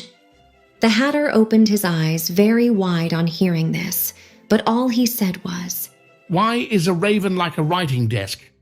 Come, we shall have some fun now, thought Alice. I'm glad they've begun asking riddles. I believe I can guess that, she added aloud. Do you mean that you think you can find out the answer to it? Said the March Hare. Exactly so, said Alice. Then you should say what you mean. The March Hare went on. I do, Alice hastily replied. At least I mean what I say. That's the same thing, you know. Not the same thing a bit, said the Hatter. You might just as well say that I see what I eat is the same thing as I eat what I see. You might just as well say, added the March Hare, that I like what I get is the same thing as I get what I like. You might just as well say, added the Dormouse, who seemed to be talking in his sleep, that I breathe when I sleep is the same thing as I sleep when I breathe. It is the same thing with you, said the Hatter, and here the conversation dropped, and the party sat silent for a minute, while Alice thought over all she could remember about ravens and writing desks, which wasn't much. The Hatter was the first to break the silence. What day of the month is it? He said, turning to Alice. He had taken his watch out of his pocket and was looking at it uneasily, shaking it every now and then and holding it to his ear. Alice considered a little and then said, The 4th. 2 days wrong, sighed the Hatter. I told you butter wouldn't suit the works, he added, looking angrily at the March Hare. It was the best butter. The March Hare meekly replied. Yes, but some crumbs must have got in as well. The Hatter grumbled. You shouldn't have put it in with the bread knife. The March Hare took the watch and looked at it gloomily. Then he dipped it into his cup of tea and looked at it again. But he could think of nothing better to say than his first remark. It was the best butter, you know. Alice had been looking over his shoulder with some curiosity.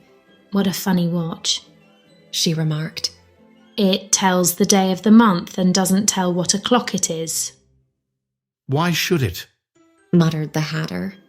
Does your watch tell you what year it is? Of course not, Alice replied very readily. But that's because it stays the same year for such a long time together. Which is just the case with mine, said the Hatter. Alice felt dreadfully puzzled. The Hatter's remark seemed to have no sort of meaning in it, and yet it was certainly English. I don't quite understand you, she said as politely as she could.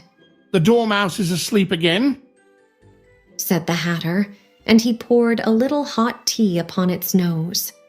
The Dormouse shook its head impatiently and said, without opening its eyes, Of course. Just what I was going to remark myself. Have you guessed the riddle yet? The Hatter said, turning to Alice again. No, I give it up, Alice replied. What's the answer? I haven't the slightest idea, said the Hatter. Nor I, said the March Hare. Alice sighed wearily. I think you might do something better with the time, she said. Than waste it in asking riddles that have no answers. If you knew time as well as I do, said the Hatter, you wouldn't talk about wasting it. It's him. I don't know what you mean, said Alice. Of course you don't, the Hatter said, tossing his head contemptuously. I dare say you never even spoke to time. Perhaps not, Alice cautiously replied. But I know I have to beat time when I learn music. Ah, that accounts for it, said the Hatter.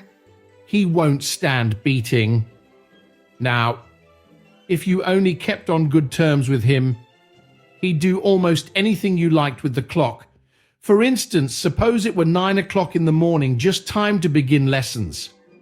You'd only have to whisper a hint to time, and round goes the clock in a twinkling. 1:30. Time for dinner. I only wish it was, the March Hare said to itself in a whisper.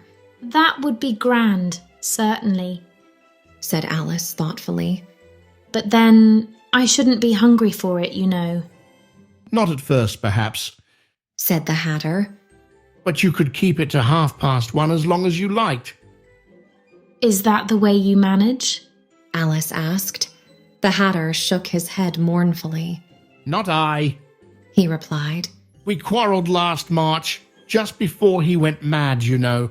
Pointing with his teaspoon at the March Hare. But it was at the great concert given by the Queen of Hearts, and I had to sing Twinkle, Twinkle, Little Bat. How I wonder what you're at. You know the song, perhaps? I've heard something like it, said Alice. It goes on, you know, the Hatter continued. In this way. Up above the world you fly, like a tea tray in the sky. Twinkle, twinkle. Here the dormouse shook itself and began singing in its sleep. Twinkle, twinkle, twinkle, twinkle. And went on so long that they had to pinch it to make it stop. Well, I'd hardly finished the first verse, said the Hatter. When the Queen jumped up and bawled out, "He's murdering the time! Off with his head!" How dreadfully savage, exclaimed Alice. And ever since that, the Hatter went on in a mournful tone, he won't do a thing I ask. It's always 6 o'clock now. A bright idea came into Alice's head. Is that the reason so many tea things are put out here? She asked. Yes, that's it, said the Hatter with a sigh. Then you keep moving round, I suppose? It's always tea time, and we've no time to wash the things between whiles, said Alice. Exactly so, said the Hatter. But what happens when you come to the beginning again? As the things get used up, Alice ventured to ask. Suppose we change the subject. The March Hare interrupted, yawning. I'm getting tired of this. I vote the young lady tells us a story. I'm afraid I don't know one, said Alice, rather alarmed at the proposal. Then the Dormouse shall, they both cried. Wake up, Dormouse! And they pinched it on both sides at once. The Dormouse slowly opened his eyes. I wasn't asleep, he said in a hoarse, feeble voice. I heard every word you fellows were saying. Tell us a story, said the March Hare. Yes, please do, pleaded Alice. And be quick about it, added the Hatter. Or you'll be asleep again before it's done. Once upon a time there were 3 little sisters. The Dormouse began in a great hurry. What did they live on?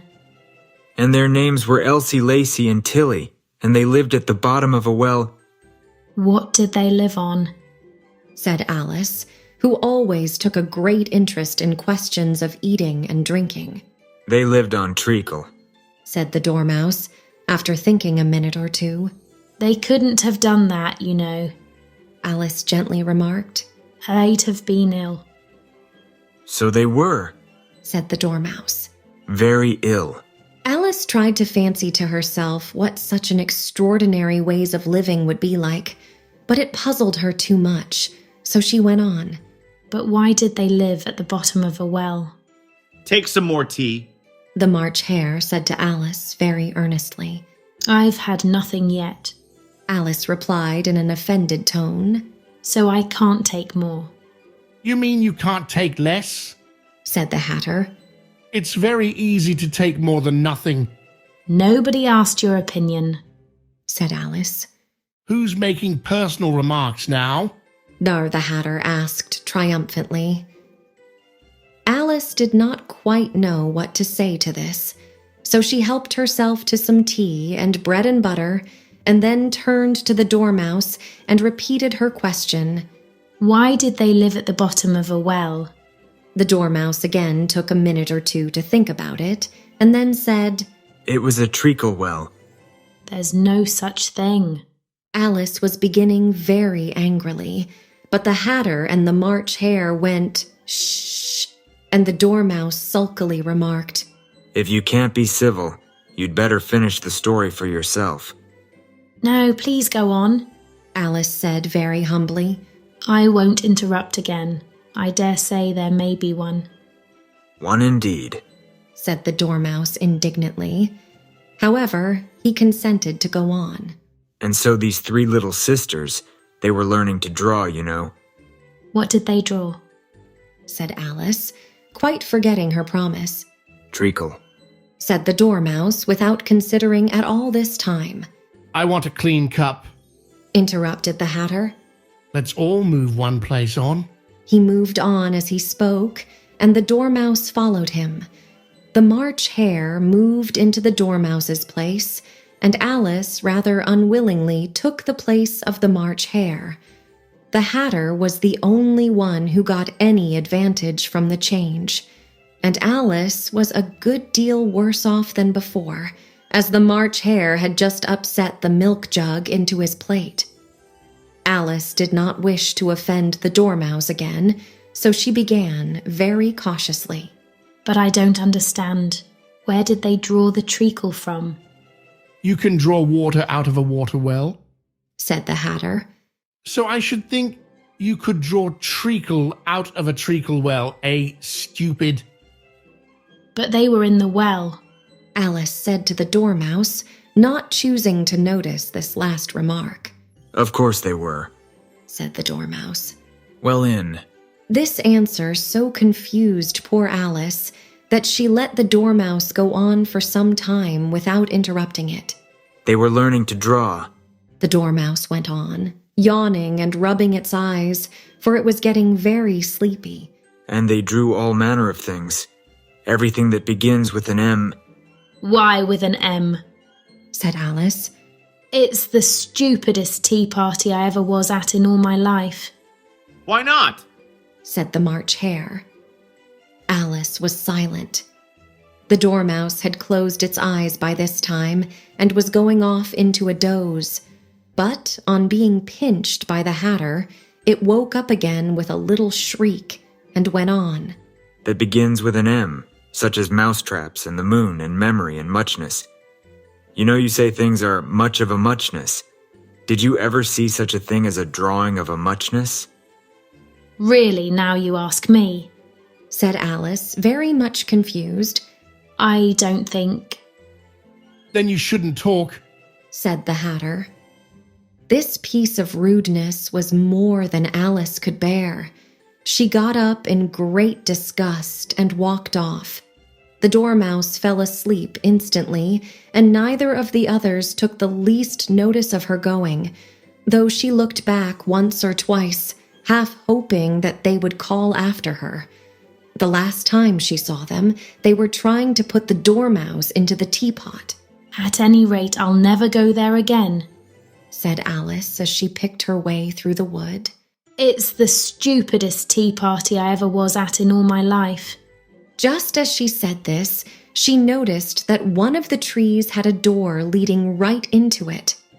That's very curious, she thought, but everything's curious today. I think I may as well go in at once. And in she went. Once more she found herself in the long hall and close to the little glass table. Now I'll manage better this time, she said to herself, and began by taking the little golden key and unlocking the door that led into the garden. Then she went to work nibbling at the mushroom. She had kept a piece of it in her pocket till she was about a foot high. Then she walked down the little passage, and then she found herself at last in the beautiful garden, among the bright flower beds and the cool fountains.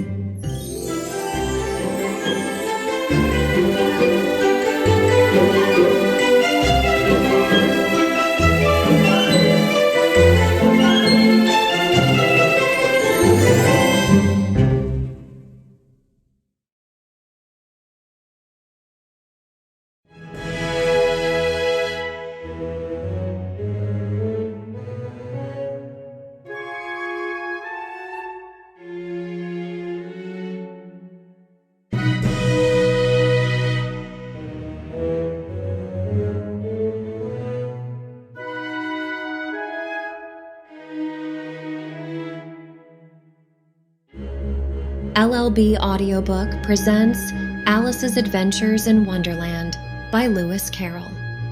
Chapter 8, The Queen's Croquet Ground.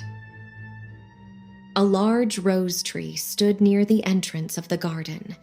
The roses growing on it were white, but there were 3 gardeners at it, busily painting them red. Alice thought this a very curious thing, and she went nearer to watch them. And just as she came up to them, she heard one of them say, "Look out now, Five! Don't go splashing paint over me like that!" I couldn't help it, said 5 in a sulky tone. 7 jogged my elbow. On which 7 looked up and said, That's right, 5. Always lay the blame on others. You'd better not talk, said 5. I heard the Queen say only yesterday you deserved to be beheaded.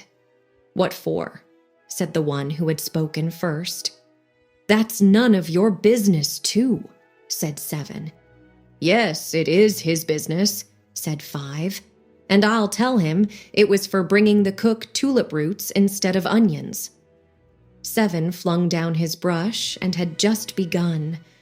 Well, of all the unjust things, when his eye chanced to fall upon Alice as she stood watching them, and he checked himself suddenly.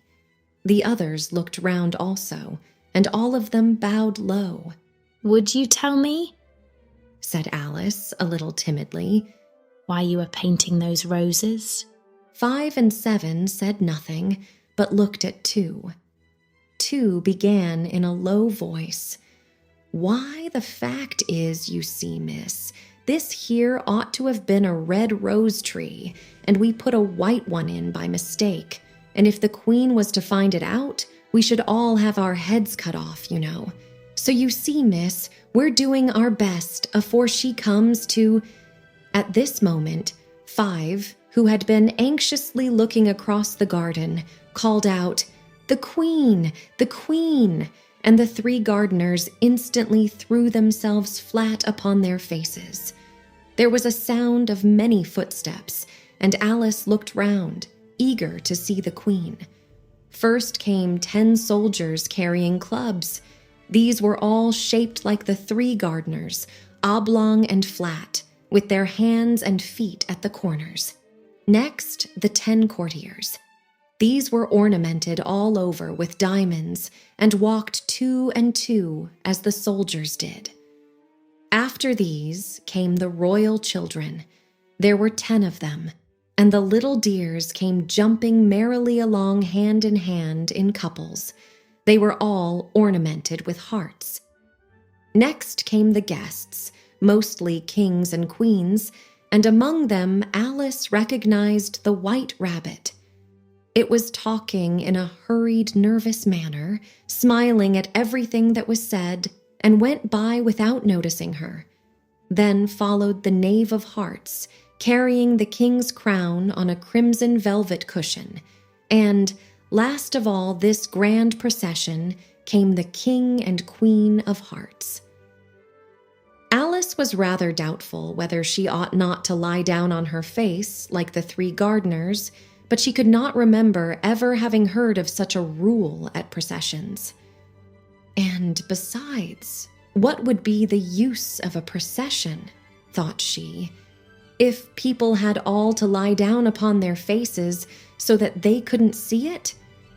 So she stood still where she was and waited. When the procession came opposite to Alice, they all stopped and looked at her, and the Queen said severely, Who is this?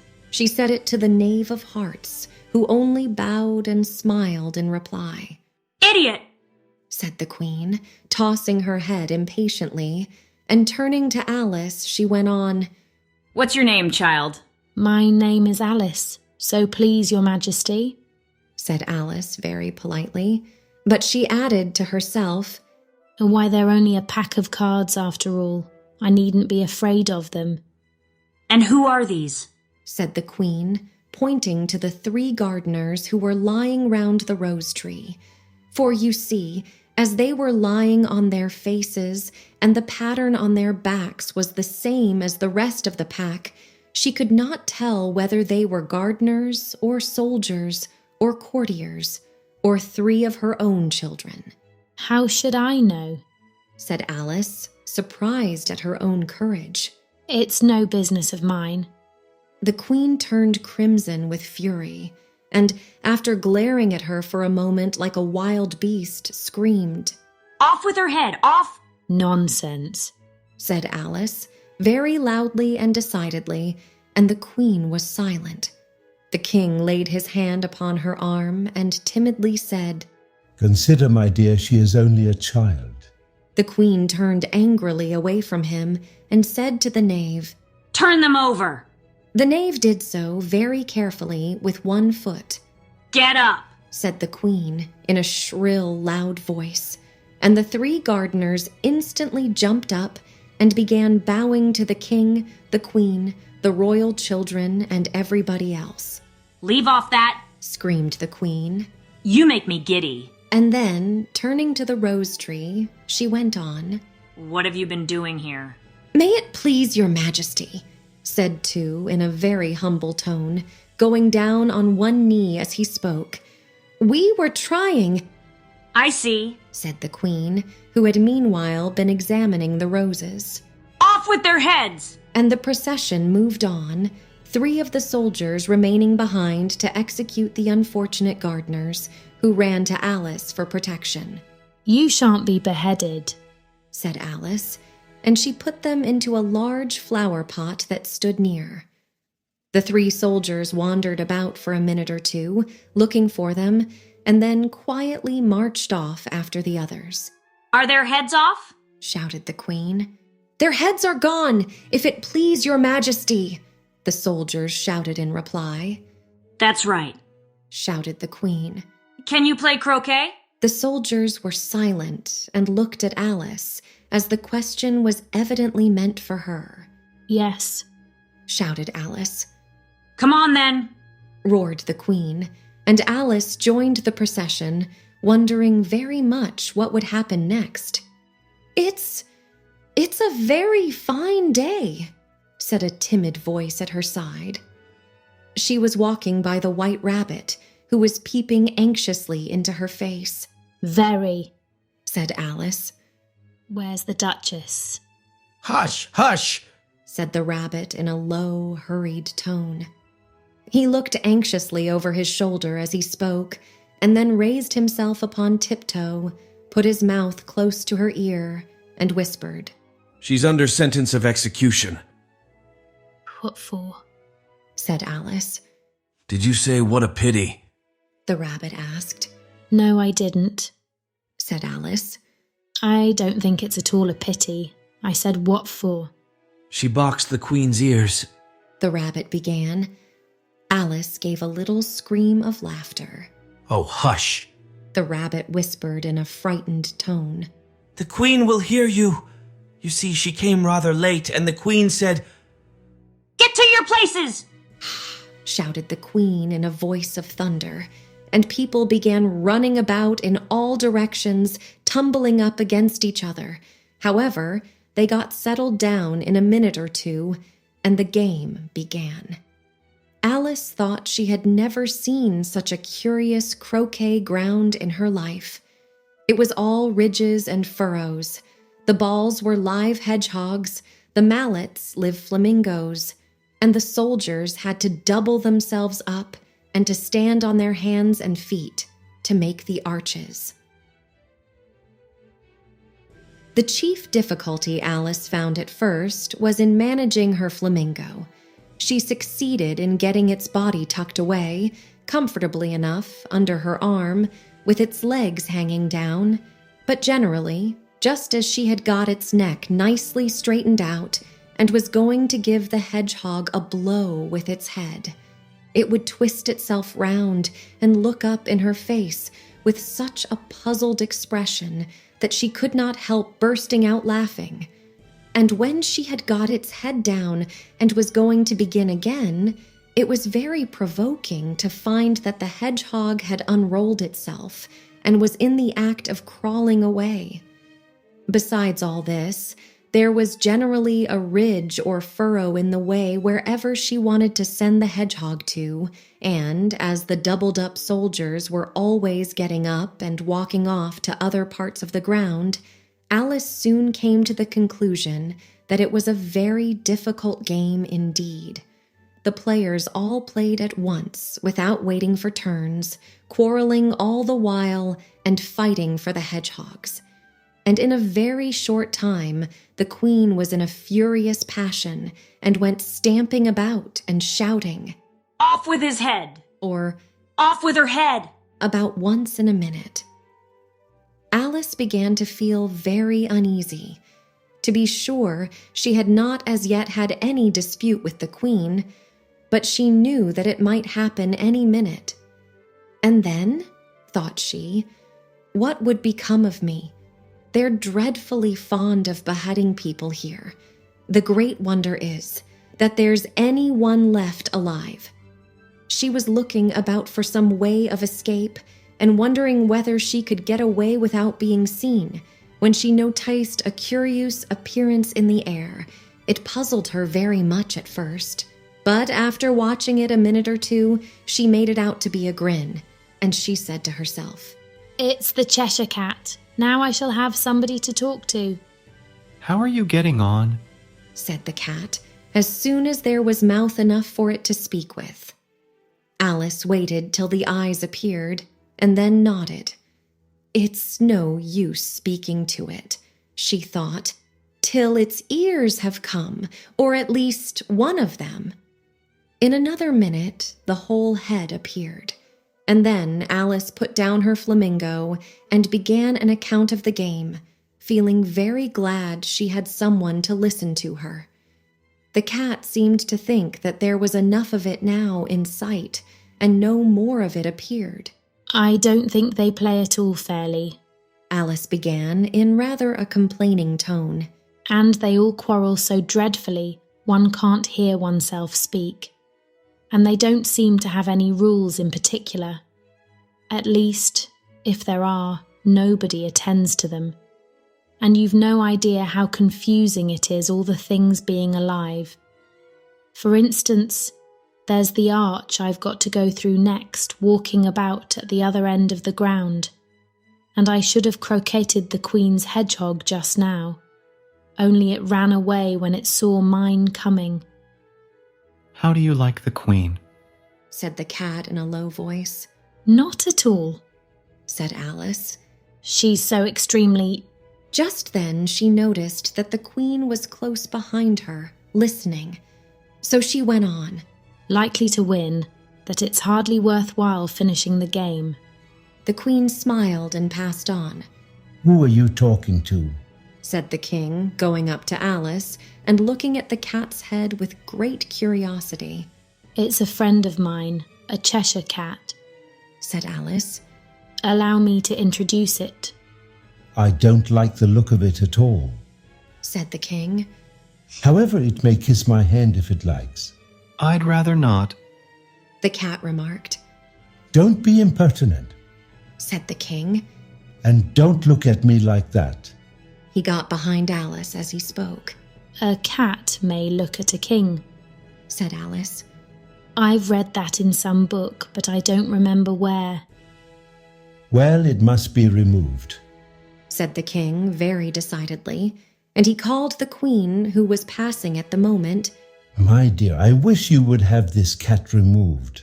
The Queen had only one way of settling all difficulties, great or small. "Off with his head," she said, without even looking round. "I'll fetch the executioner myself," said the King eagerly, and he hurried off. Alice thought she might as well go back and see how the game was going on, as she heard the Queen's voice in the distance, screaming with passion.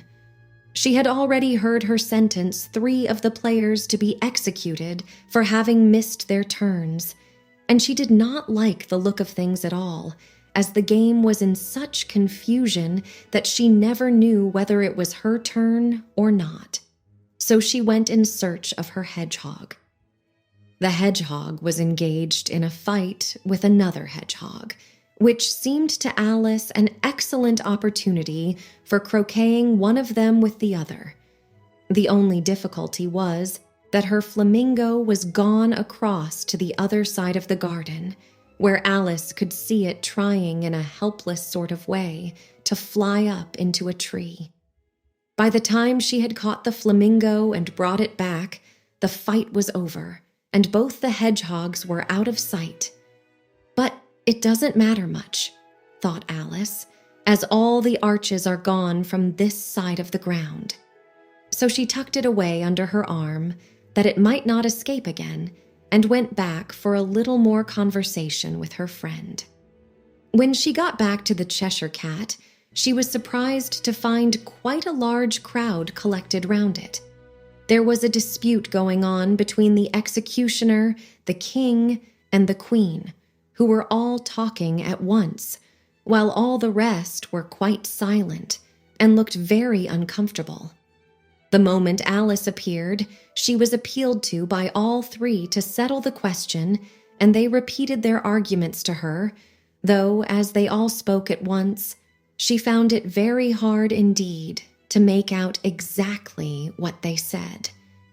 The executioner's argument was that you couldn't cut off a head unless there was a body to cut it off from, that he had never had to do such a thing before, and he wasn't going to begin at his time of life.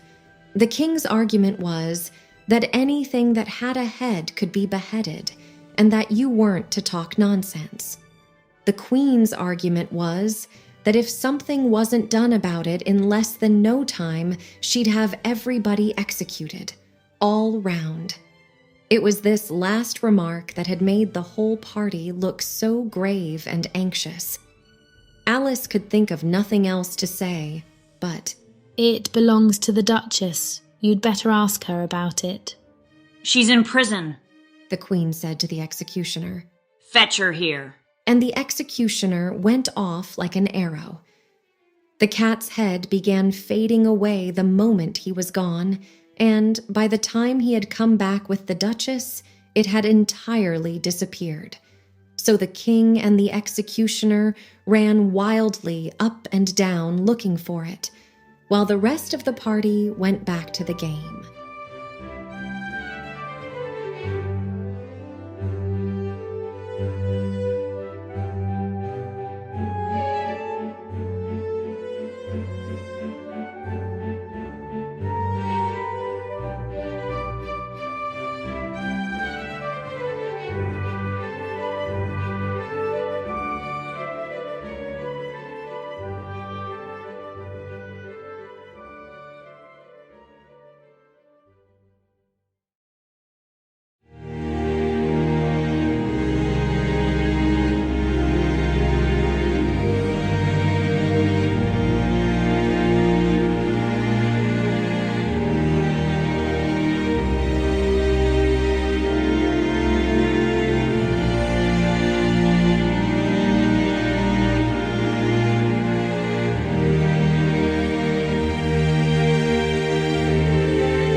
LLB Audiobook presents Alice's Adventures in Wonderland by Lewis Carroll. Chapter 9, The Mock Turtle's Story. "You can't think how glad I am to see you again, you dear old thing," said the Duchess as she tucked her arm affectionately into Alice's, and they walked off together.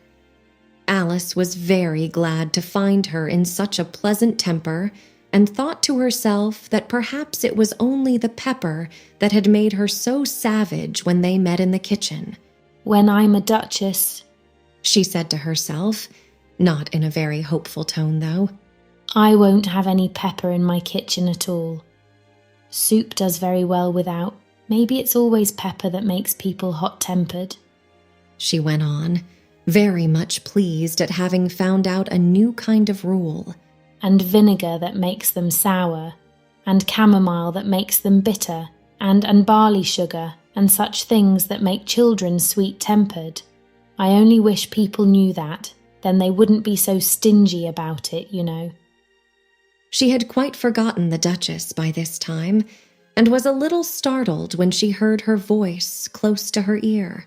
"You're thinking about something, my dear, and that makes you forget to talk. I can't tell you just now what the moral of that is, but I shall remember it in a bit." "Perhaps it hasn't one," Alice ventured to remark. "Tut, tut, child," said the Duchess. "Everything's got a moral if only you can find it." And she squeezed herself up closer to Alice's side as she spoke. Alice did not much like keeping so close to her. First, because the Duchess was very ugly, and secondly, because she was exactly the right height to rest her chin upon Alice's shoulder, and it was an uncomfortably sharp chin. However, she did not like to be rude, so she bore it as well as she could. The game's going on rather better now, she said, by way of keeping up the conversation a little. 'Tis so, said the Duchess. And the moral of that is, oh, 'tis love that makes the world go round. Somebody said, Alice whispered, that it's done by everybody minding their own business.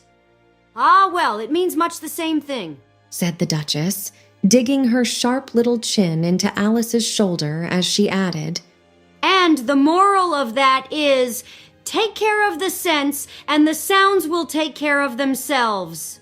How fond she is of finding morals in things, Alice thought to herself. I dare say you're wondering why I don't put my arm round your waist, the Duchess said after a pause. The reason is that I'm doubtful about the temper of your flamingo. Shall I try the experiment? He might bite, Alice cautiously replied, not feeling at all anxious to have the experiment tried. Very true, said the Duchess. Flamingos and mustard both bite, and the moral of that is, birds of a feather flock together. Only mustard isn't a bird, Alice remarked. Right as usual, said the Duchess. What a clear way you have of putting things. It's a mineral, I think, said Alice. Of course it is, said the Duchess, who seemed ready to agree to everything that Alice said. There's a large mustard mine near here, and the moral of that is, the more there is of mine, the less there is of yours. Oh, I know, exclaimed Alice, who had not attended to this last remark. It's a vegetable. It doesn't look like one, but it is. I quite agree with you, said the Duchess. And the moral of that is, be what you would seem to be. Or, if you'd like it put more simply, never imagine yourself not to be otherwise than what it might appear to others that what you were or might have been was not otherwise than what you had been would have appeared to them to be otherwise. I think I should understand that better, Alice said very politely. If I had it written down, but I can't quite follow it as you say it. That's nothing to what I could say if I chose, the Duchess replied in a pleased tone. Pray don't trouble yourself to say it any longer than that, said Alice. Oh, don't talk about trouble, said the Duchess. I make you a present of everything I've said as yet. A cheap sort of present, thought Alice. I'm glad they don't give birthday presents like that. But she did not venture to say it out loud. Thinking again? The Duchess asked, with another dig of her sharp little chin. I've a right to think, said Alice sharply, for she was beginning to feel a little worried. Just about as much right, said the Duchess. As pigs have to fly and the But here, to Alice's great surprise, the Duchess's voice died away, even in the middle of her favorite word, moral, and the arm that was linked into hers began to tremble. Alice looked up, and there stood the Queen in front of them, with her arms folded, frowning like a thunderstorm. A fine day, Your Majesty, the Duchess began in a low, weak voice. Now I give you fair warning, shouted the Queen, stamping on the ground as she spoke. Either you or your head must be off, and that in about half no time. Take your choice. The Duchess took her choice and was gone in a moment. Let's go on with the game, the Queen said to Alice, and Alice was too much frightened to say a word, but slowly followed her back to the croquet ground. The other guests had taken advantage of the Queen's absence and were resting in the shade. However, the moment they saw her, they hurried back to the game, the Queen merely remarking that a moment's delay would cost them their lives. All the time they were playing, the Queen never left off quarreling with the other players and shouting, "Off with his head!" or "Off with her head!" Those whom she sentenced were taken into custody by the soldiers, who of course had to leave off being arches to do this, so that by the end of half an hour or so, there were no arches left, and all the players except the king, the queen, and Alice were in custody and under sentence of execution.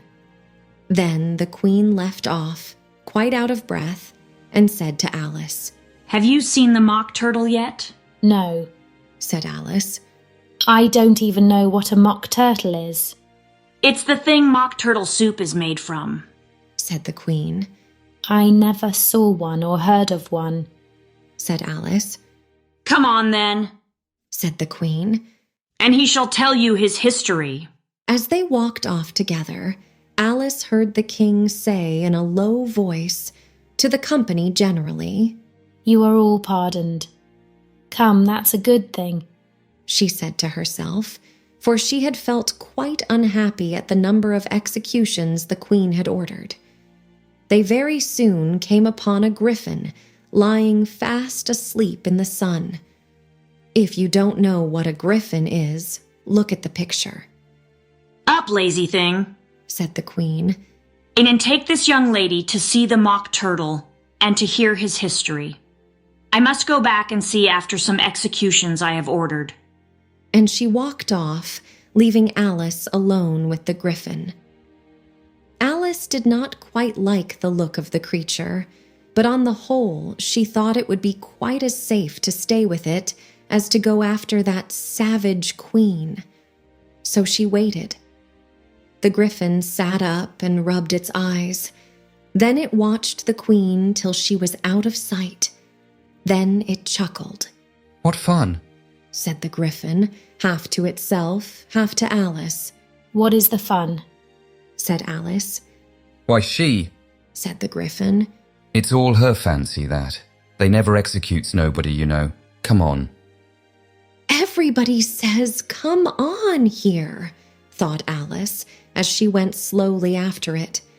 I never was so ordered about in all my life. Never.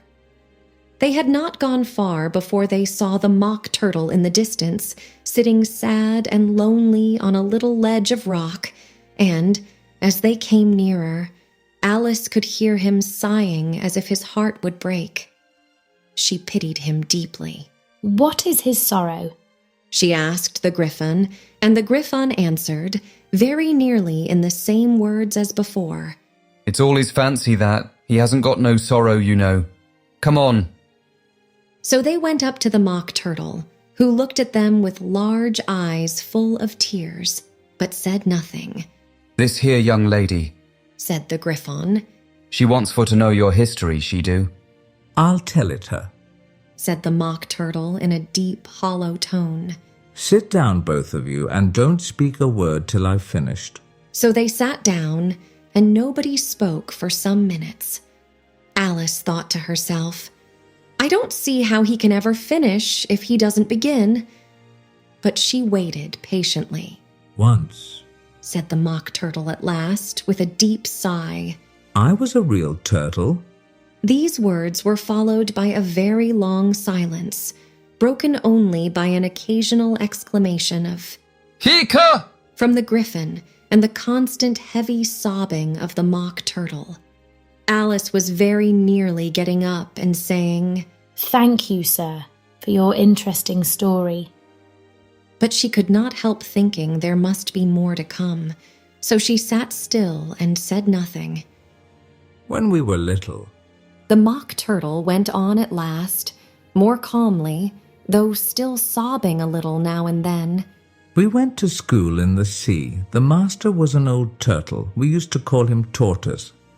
"Why did you call him Tortoise if he wasn't one?" Alice asked. "We called him Tortoise because he taught us," said the mock turtle angrily.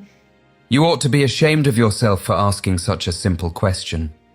"Really, you are very dull," added the griffin, and then they both sat silent and looked at poor Alice, who felt ready to sink into the earth.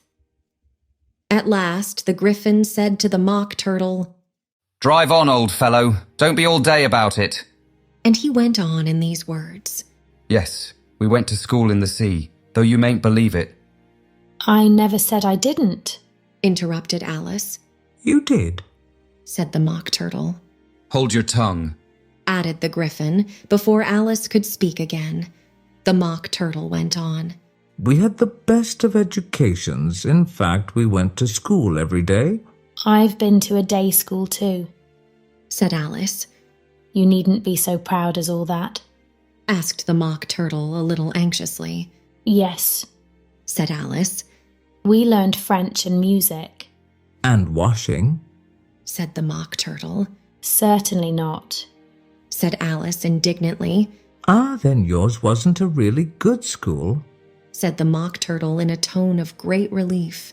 Now at ours they had at the end of the bill French music and washing extra. You couldn't have wanted it much, said Alice. Living at the bottom of the sea. I couldn't afford to learn it, said the Mock Turtle with a sigh. I only took the regular course. What was that? inquired Alice. Reeling and writhing, of course, to begin with, the Mock Turtle replied.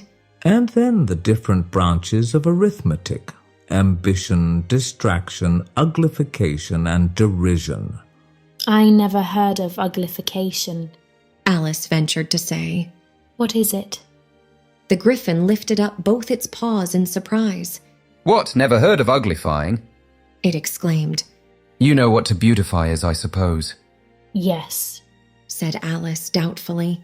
It means to make anything prettier. Well then, the Griffin went on. If you don't know what to uglify is, you are a simpleton. Alice did not feel encouraged to ask any more questions about it, so she turned to the Mock Turtle and said, What else had you to learn? Well, there was mystery, the Mock Turtle replied, counting off the subjects on his flappers. Mystery ancient and modern with seaography. Then drawling. The drawling master was an old conger eel that used to come once a week. He taught us drawling, stretching, and fainting in coils. What was that like?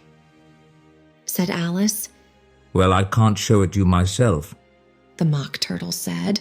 I'm too stiff, and the Griffin never learnt it. Hadn't time, said the Griffin. I went to the classics master, though.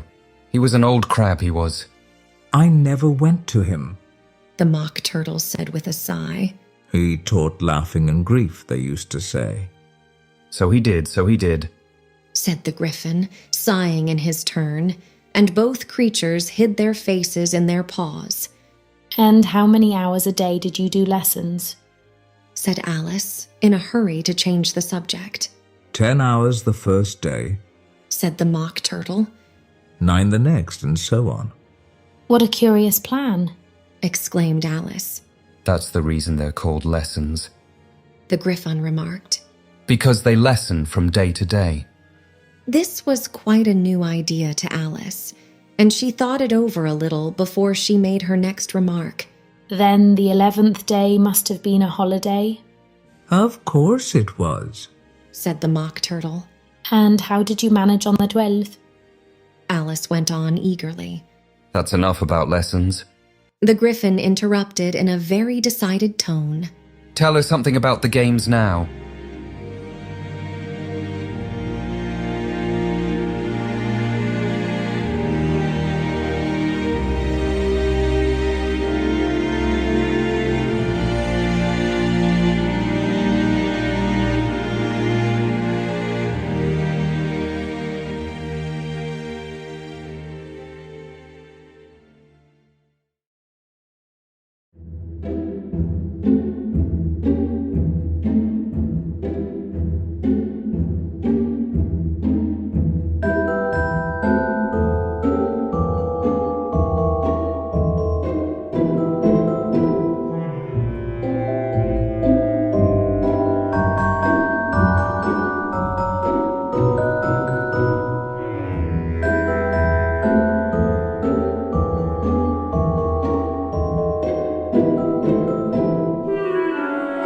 LLB Audiobook presents Alice's Adventures in Wonderland by Lewis Carroll.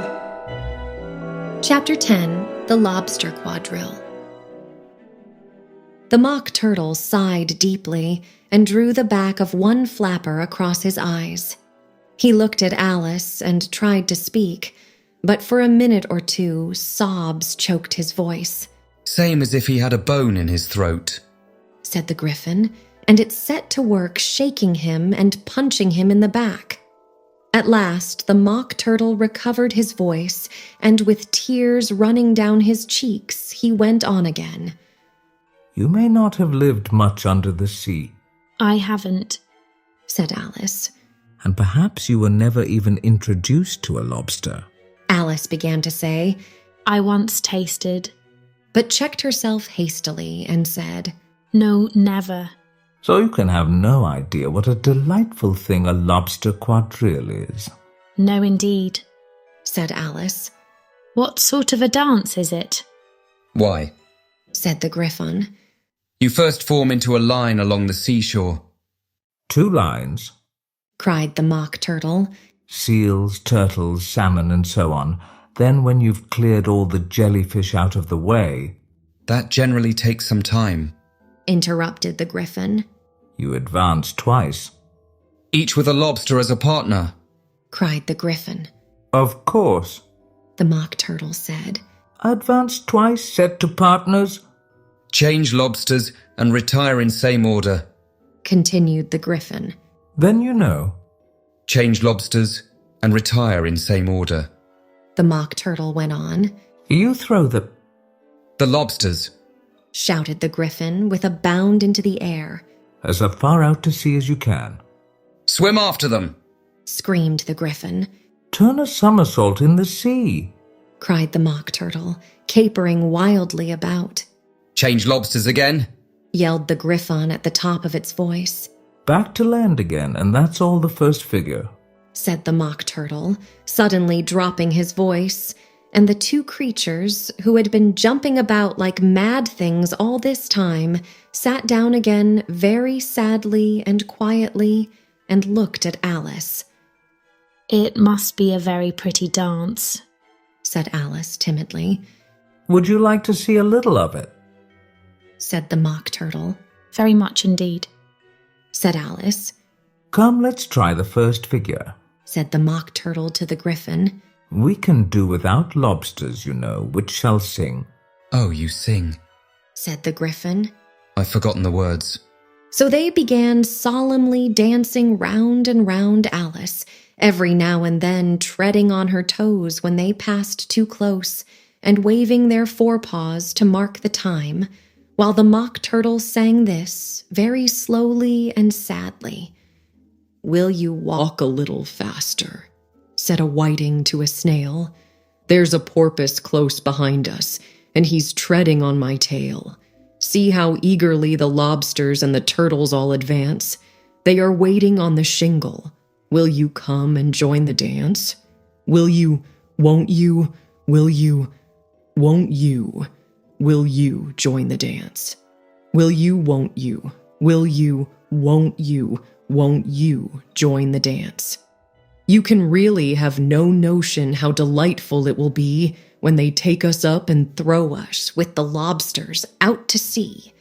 But the snail replied, too far, and gave a look askance.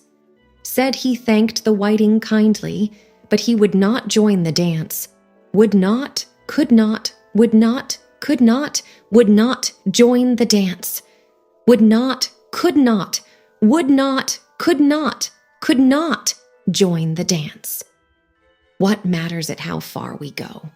His scaly friend replied. There is another shore, you know, upon the other side. The further off from England, the nearer is to France. Then turn not pale, beloved snail, but come and join the dance. Will you, won't you, will you, won't you, will you join the dance? Will you, won't you, will you, won't you join the dance? Thank you.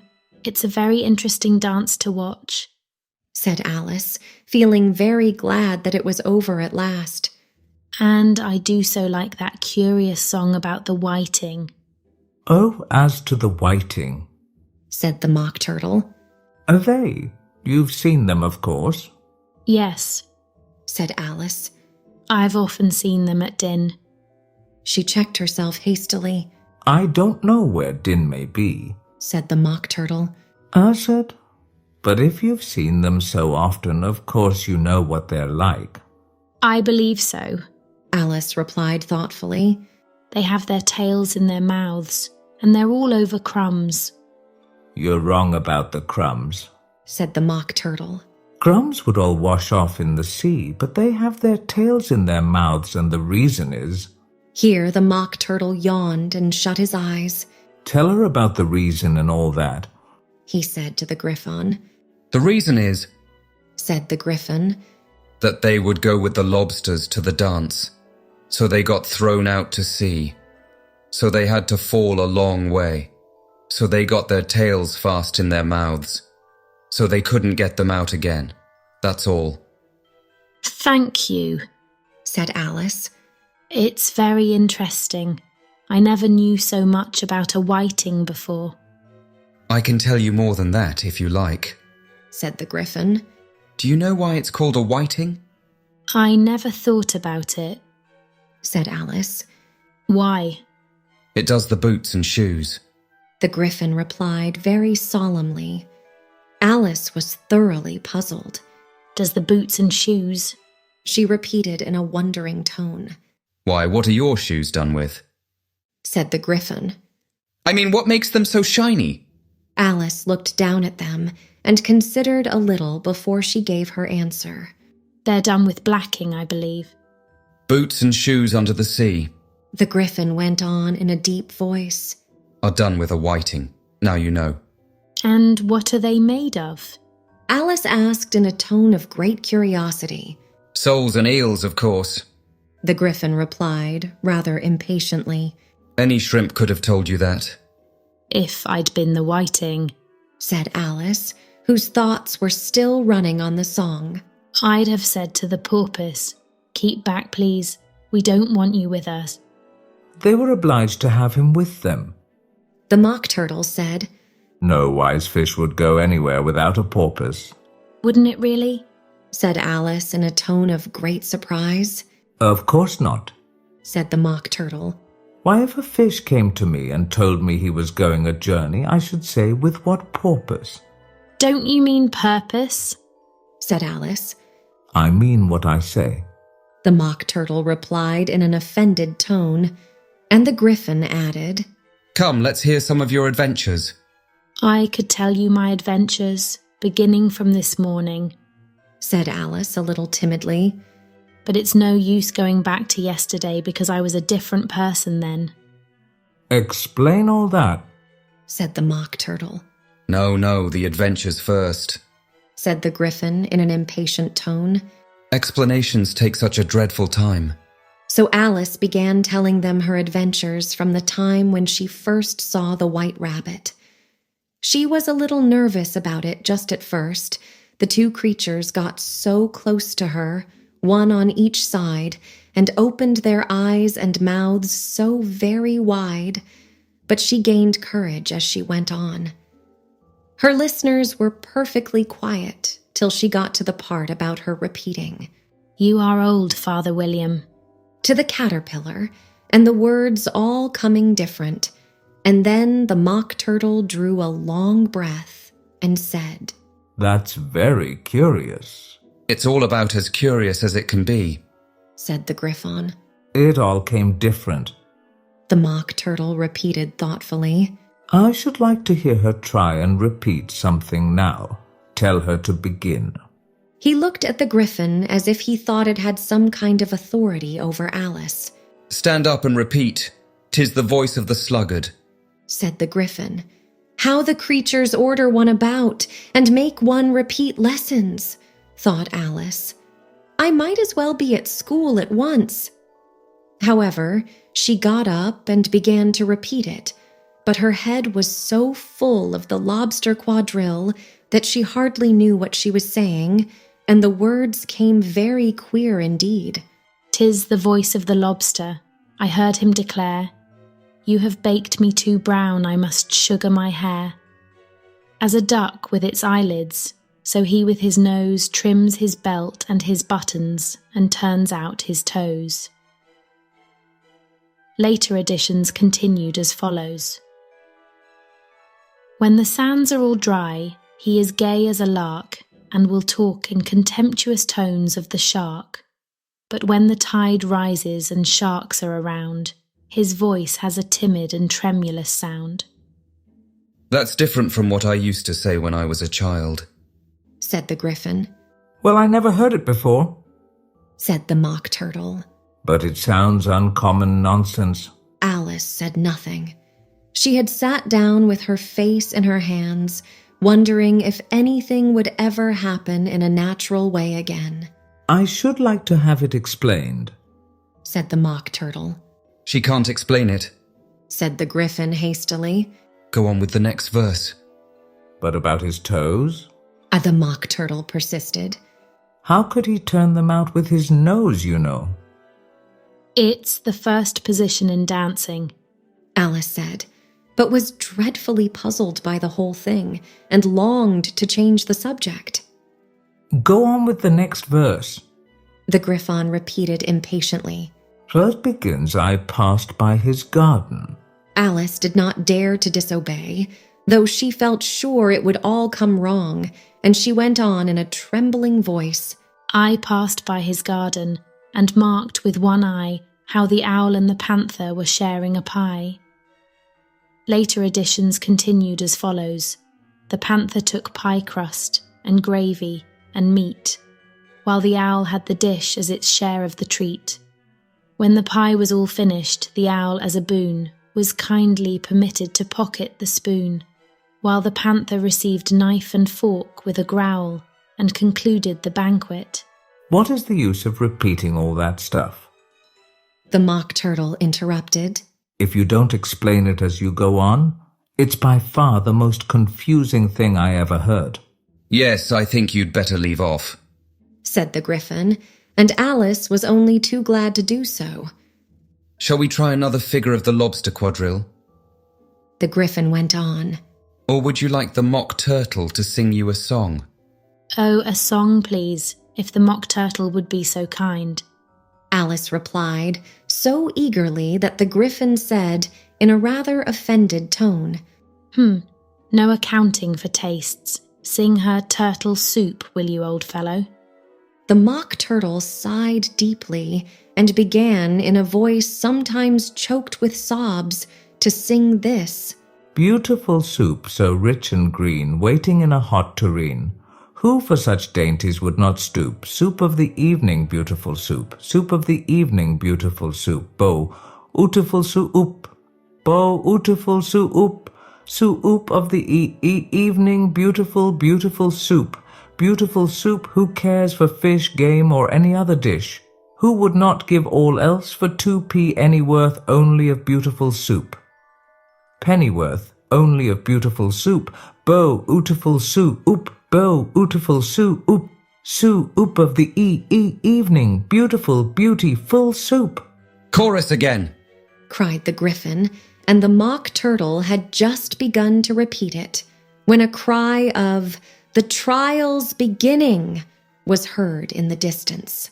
Come on, cried the Gryphon, and taking Alice by the hand, it hurried off, without waiting for the end of the song. What trial is it? Alice panted as she ran, but the Gryphon only answered, Come on, and ran the faster, while more and more faintly came, carried on the breeze that followed them, the melancholy words. Soup of the evening, beautiful, beautiful soup.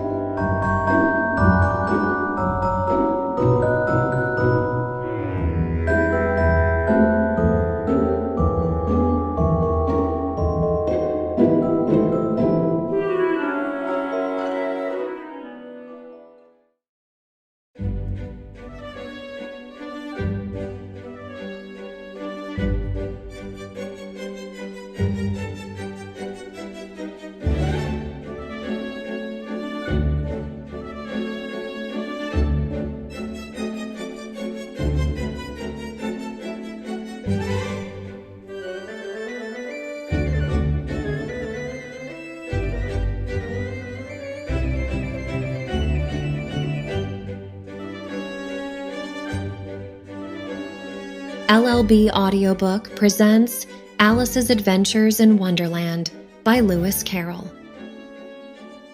Chapter 11. Who Stole the Tarts? The King and Queen of Hearts were seated on their throne when they arrived, with a great crowd assembled about them. All sorts of little birds and beasts, as well as the whole pack of cards. The knave was standing before them in chains, with a soldier on each side to guard him. And near the king was the white rabbit, with a trumpet in one hand and a scroll of parchment in the other. In the very middle of the court was a table with a large dish of tarts upon it. They looked so good that it made Alice quite hungry to look at them. "I wish they'd get the trial done," she thought, "and hand round the refreshments." But there seemed to be no chance of this, so she began looking at everything about her to pass away the time. Alice had never been in a court of justice before, but she had read about them in books, and she was quite pleased to find that she knew the name of nearly everything there. "That's the judge," she said to herself, "because of his great wig." The judge, by the way, was the king, and as he wore his crown over the wig, look at the frontispiece if you want to see how he did it, he did not look at all comfortable, and it was certainly not becoming. "And that's the jury box," thought Alice, "and those 12 creatures." She was obliged to say creatures, you see, because some of them were animals and some were birds. "I suppose they are the jurors." She said this last word 2 or 3 times over to herself, being rather proud of it, for she thought, and rightly too, that very few little girls of her age knew the meaning of it at all. However, jurymen would have done just as well.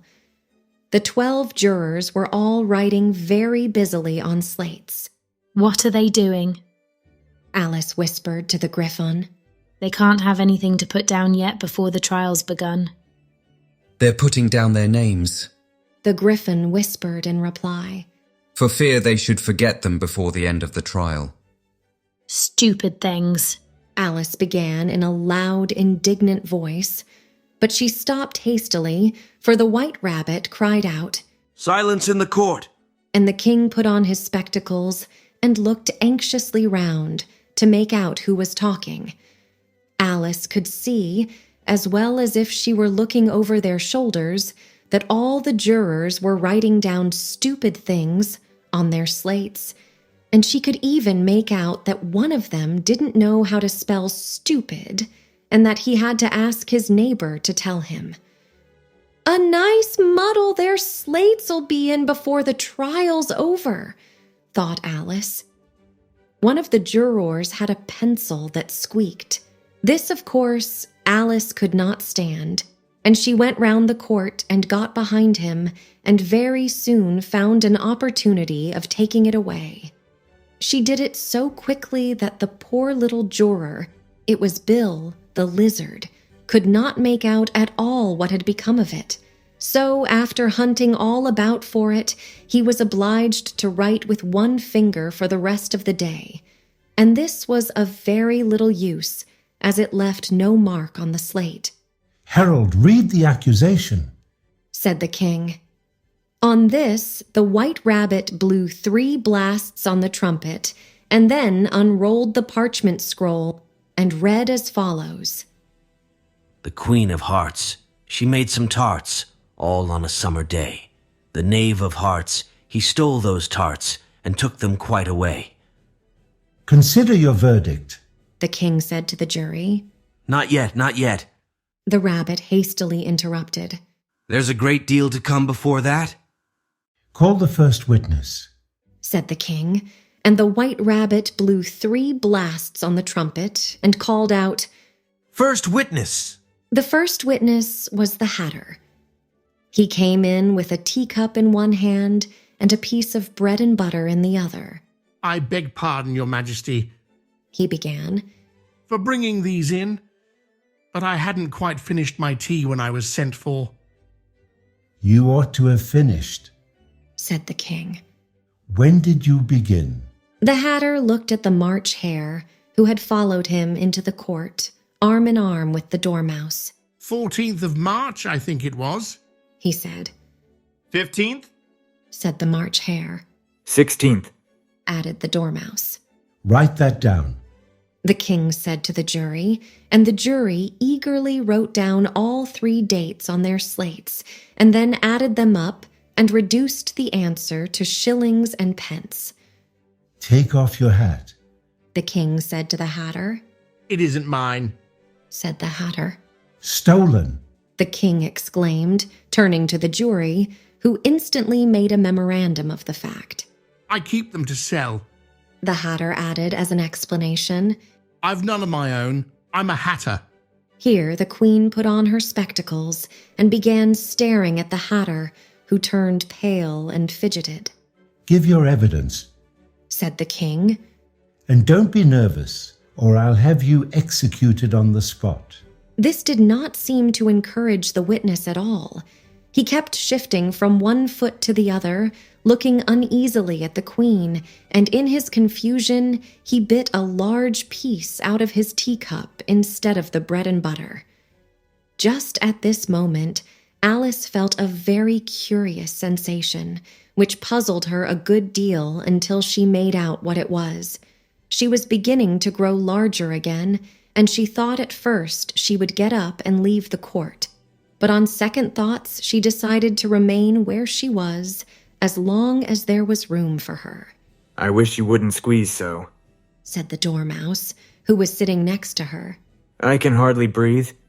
I can't help it, said Alice very meekly. I'm growing. You've no right to grow here, said the Dormouse. Don't talk nonsense, said Alice more boldly. You know you're growing too. Yes, but I grow at a reasonable pace, said the Dormouse. Not in that ridiculous fashion. And he got up very sulkily and crossed over to the other side of the court. All this time, the queen had never left off staring at the Hatter, and just as the Dormouse crossed the court, she said to one of the officers of the court, Bring me the list of the singers in the last concert. On which the wretched Hatter trembled so that he shook both his shoes off. Give your evidence, the king repeated angrily, or I'll have you executed, whether you're nervous or not. I'm a poor man, Your Majesty, the Hatter began in a trembling voice. And I hadn't begun my tea not above a week or so, and what with the bread and butter getting so thin, and the twinkling of the tea... The twinkling of the what? said the king. It began with the tea, the Hatter replied. Of course, twinkling begins with a T, said the king sharply. Do you take me for a dunce? Go on. I'm a poor man, the Hatter went on. And most things twinkled after that, only the March Hare said, I didn't. The March Hare interrupted in a great hurry. You did, said the Hatter. I deny it, said the March Hare. He denies it, said the king. Leave out that part. Well, at any rate, the Dormouse said... The Hatter went on, looking anxiously round to see if he would deny it too. But the Dormouse denied nothing, being fast asleep. After that, continued the Hatter, I cut some more bread and butter. But what did the Dormouse say? One of the jury asked. That I can't remember, said the Hatter. You must remember, remarked the king, or I'll have you executed. The miserable Hatter dropped his teacup and bread and butter and went down on one knee. I'm a poor man, Your Majesty, he began. You're a very poor speaker, said the king. Here one of the guinea pigs cheered and was immediately suppressed by the officers of the court. As that is rather a hard word, I will just explain to you how it was done. They had a large canvas bag, which tied up at the mouth with strings. Into this they slipped the guinea pig, head first, and then sat upon it. I'm glad I've seen that done, thought Alice. I've so often read in the newspapers, at the end of trials, there was some attempts at applause, which was immediately suppressed by the officers of the court, and I never understood what it meant till now. If that's all you know about it, you may stand down, continued the king. I can't go no lower, said the Hatter. I'm on the floor as it is. Then you may sit down, the king replied. Here the other guinea pig cheered and was suppressed. Come, that finished the guinea pigs, thought Alice. Now we shall get on better. I'd rather finish my tea, said the Hatter, with an anxious look at the Queen, who was reading the list of singers. You may go, said the king, and the Hatter hurriedly left the court without even waiting to put his shoes on. And just take his head off outside, the Queen added to one of the officers. But the Hatter was out of sight before the officer could get to the door. Call the next witness, said the king. The next witness was the Duchess's cook. She carried the pepper box in her hand, and Alice guessed who it was even before she got into the court, by the way the people near the door began sneezing all at once. Give your evidence, said the king. Shan't, said the cook. The king looked anxiously at the White Rabbit, who said in a low voice, Your Majesty must cross-examine this witness. Well, if I must, I must, the king said with a melancholy air, and after folding his arms and frowning at the cook till his eyes were nearly out of sight, he said in a deep voice, What are tarts made of? Pepper, mostly, said the cook. Treacle, said a sleepy voice behind her. Collar that dormouse, the Queen shrieked out. Behead that dormouse. Turn that dormouse out of court. Suppress him. Pinch him. Off with his whiskers. For some minutes, the whole court was in confusion, getting the dormouse turned out, and by the time they had settled down again, the cook had disappeared. Never mind, said the king, with an air of great relief. Call the next witness. And he added in an undertone to the Queen, Really, my dear, you must cross-examine the next witness. It quite makes my forehead ache. Alice watched the White Rabbit as he fumbled over the list, feeling very curious to see what the next witness would be like. For they haven't got much evidence yet, she said to herself. Imagine her surprise when the White Rabbit read out, at the top of his shrill little voice, the name Alice.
LLB Audiobook presents Alice's Adventures in Wonderland by Lewis Carroll.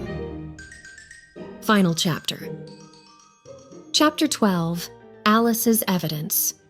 Here, cried Alice, quite forgetting in the flurry of the moment how large she had grown in the last few minutes, and she jumped up in such a hurry that she tipped over the jury box with the edge of her skirt, upsetting all the jurymen onto the heads of the crowd below, and there they lay sprawling about, reminding her very much of a globe of goldfish she had accidentally upset the week before. "Oh, I beg your pardon," she exclaimed in a tone of great dismay, and began picking them up again as quickly as she could, for the accident of the goldfish kept running in her head, and she had a vague sort of idea that they must be collected at once and put back into the jury box, or they would die. "The trial cannot proceed," said the king in a very grave voice, "until all the jurymen are back in their proper places. All." he repeated with great emphasis, looking hard at Alice as he said so. Alice looked at the jury box and saw that, in her haste, she had put the lizard in head downwards, and the poor little thing was waving its tail about in a melancholy way, being quite unable to move. She soon got it out again and put it right. "Not that it signifies much," she said to herself.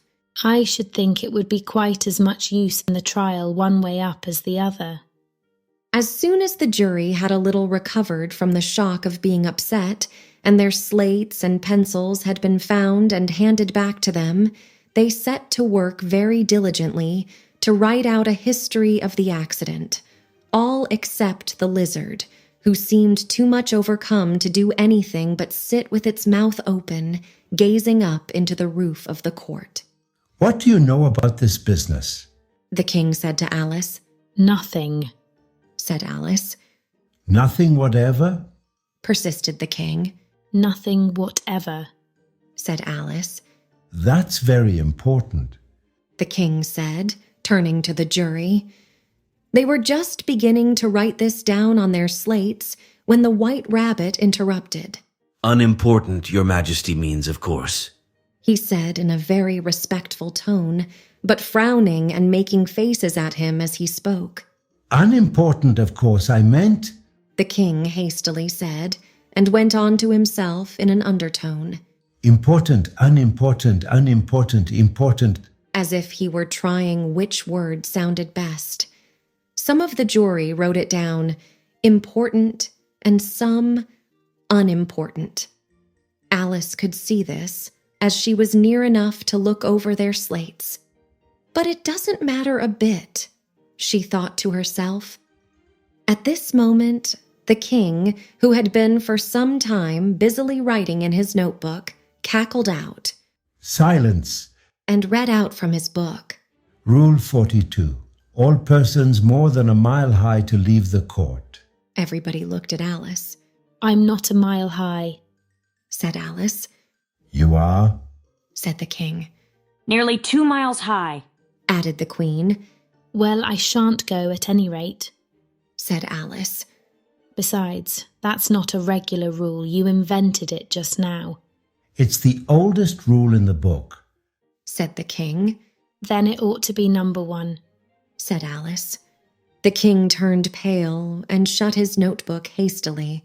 "Consider your verdict," he said to the jury in a low, trembling voice. There's more evidence to come yet, please, Your Majesty, said the White Rabbit, jumping up in a great hurry. This paper has just been picked up, "What's in it?" said the Queen. I haven't opened it yet, said the White Rabbit. but it seems to be a letter written by the prisoner to somebody. "It must have been that," said the King. "Unless it was written to nobody, which isn't usual, you know." Who is it directed to? said one of the jurymen. It isn't directed at all, said the White Rabbit. In fact, there's nothing written on the outside. He unfolded the paper as he spoke and added, It isn't a letter after all, it's a set of verses. Are they in the prisoner's handwriting?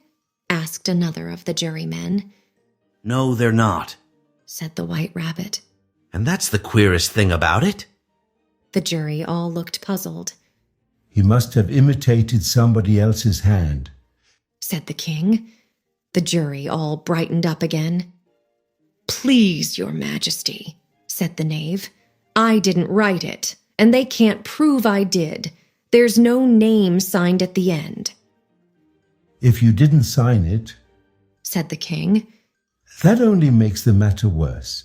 You must have meant some mischief, or else you'd have signed your name like an honest man. Meant some mischief, or else you'd have signed your name like an honest man. There was a general clapping of hands at this. It was the first really clever thing the king had said that day. That proves his guilt, said the queen. It proves nothing of the sort, said Alice. Why, you don't even know what they're about. Read them, said the king. The White Rabbit put on his spectacles. Where shall I begin, please your majesty? He asked.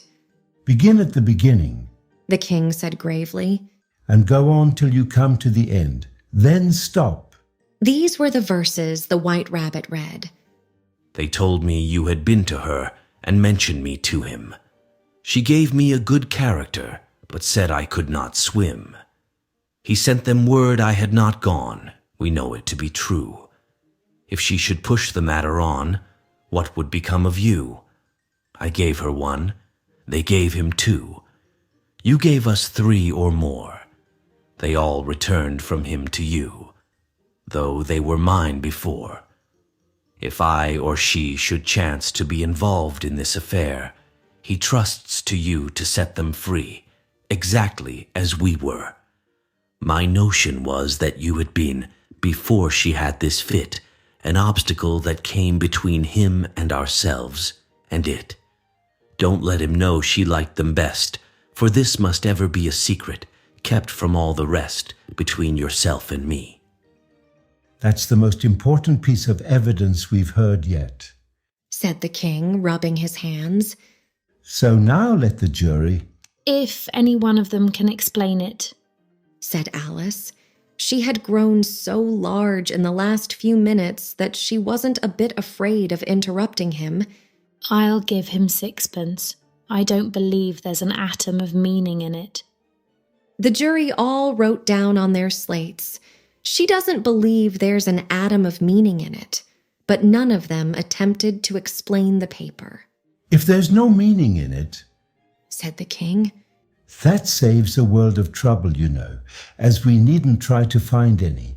And yet I don't know, he went on, spreading out the verses on his knee and looking at them with one eye. I seem to see some meaning in them after all. Said I could not swim.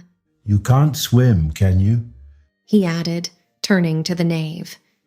The knave shook his head sadly. Do I look like it? He said, which he certainly did not, being made entirely of cardboard. All right, so far, said the king, and he went on muttering over the verses to himself. We know it to be true. That's the jury, of course. I gave her one, they gave him two. Why, that must be what he did with the tarts, you know. Ah, but it goes on. They all returned from him to you, said Alice. Why, there they are, said the king triumphantly, pointing to the tarts on the table.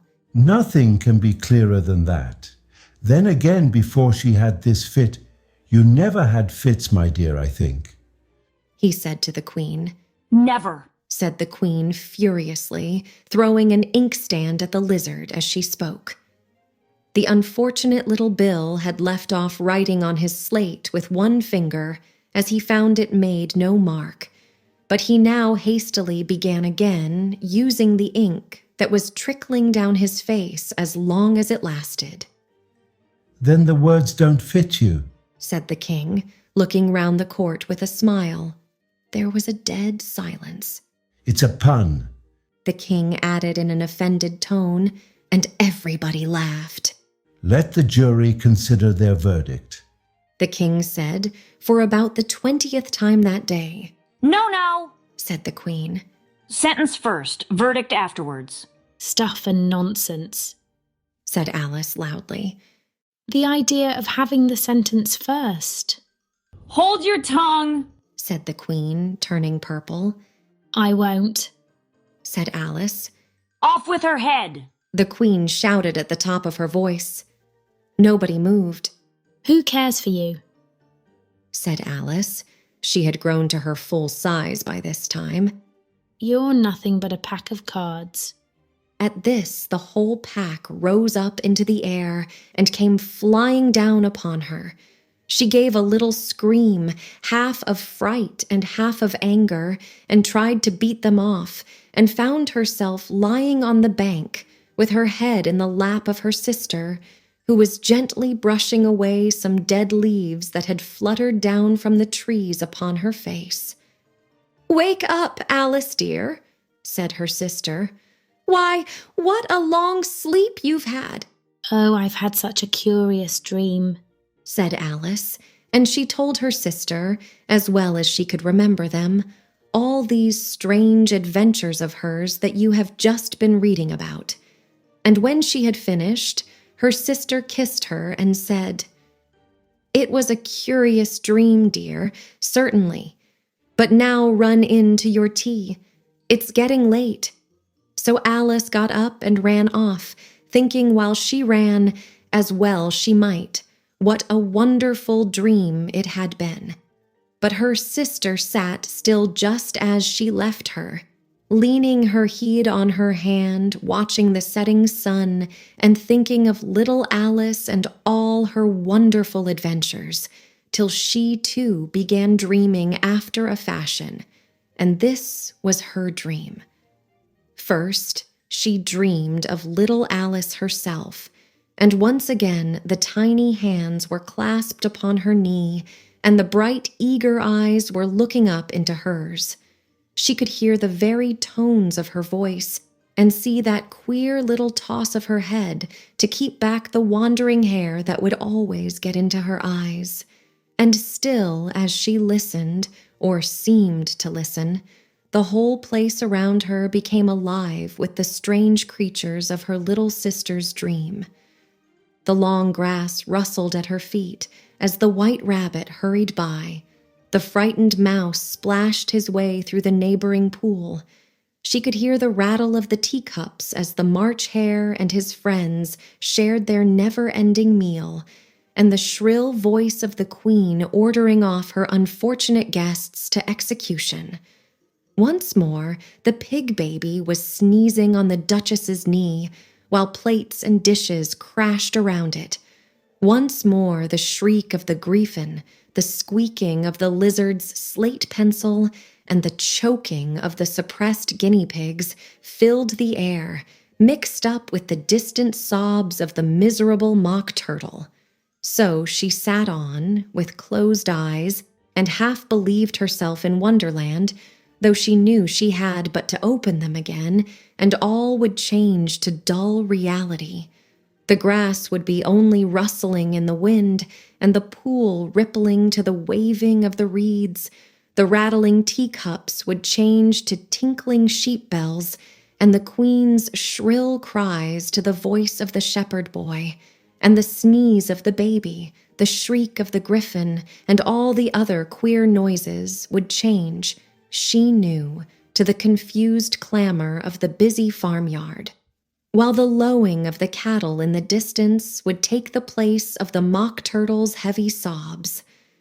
Lastly, she pictured to herself how this same little sister of hers would, in the aftertime, be herself a grown woman, and how she would keep, through all her riper years, the simple and loving heart of her childhood, and how she would gather about her other little children and make their eyes bright and eager with many a strange tale, perhaps even with the dream of Wonderland of long ago, and how she would feel with all their simple sorrows and find a pleasure in all their simple joys, remembering her own child life and the happy summer days.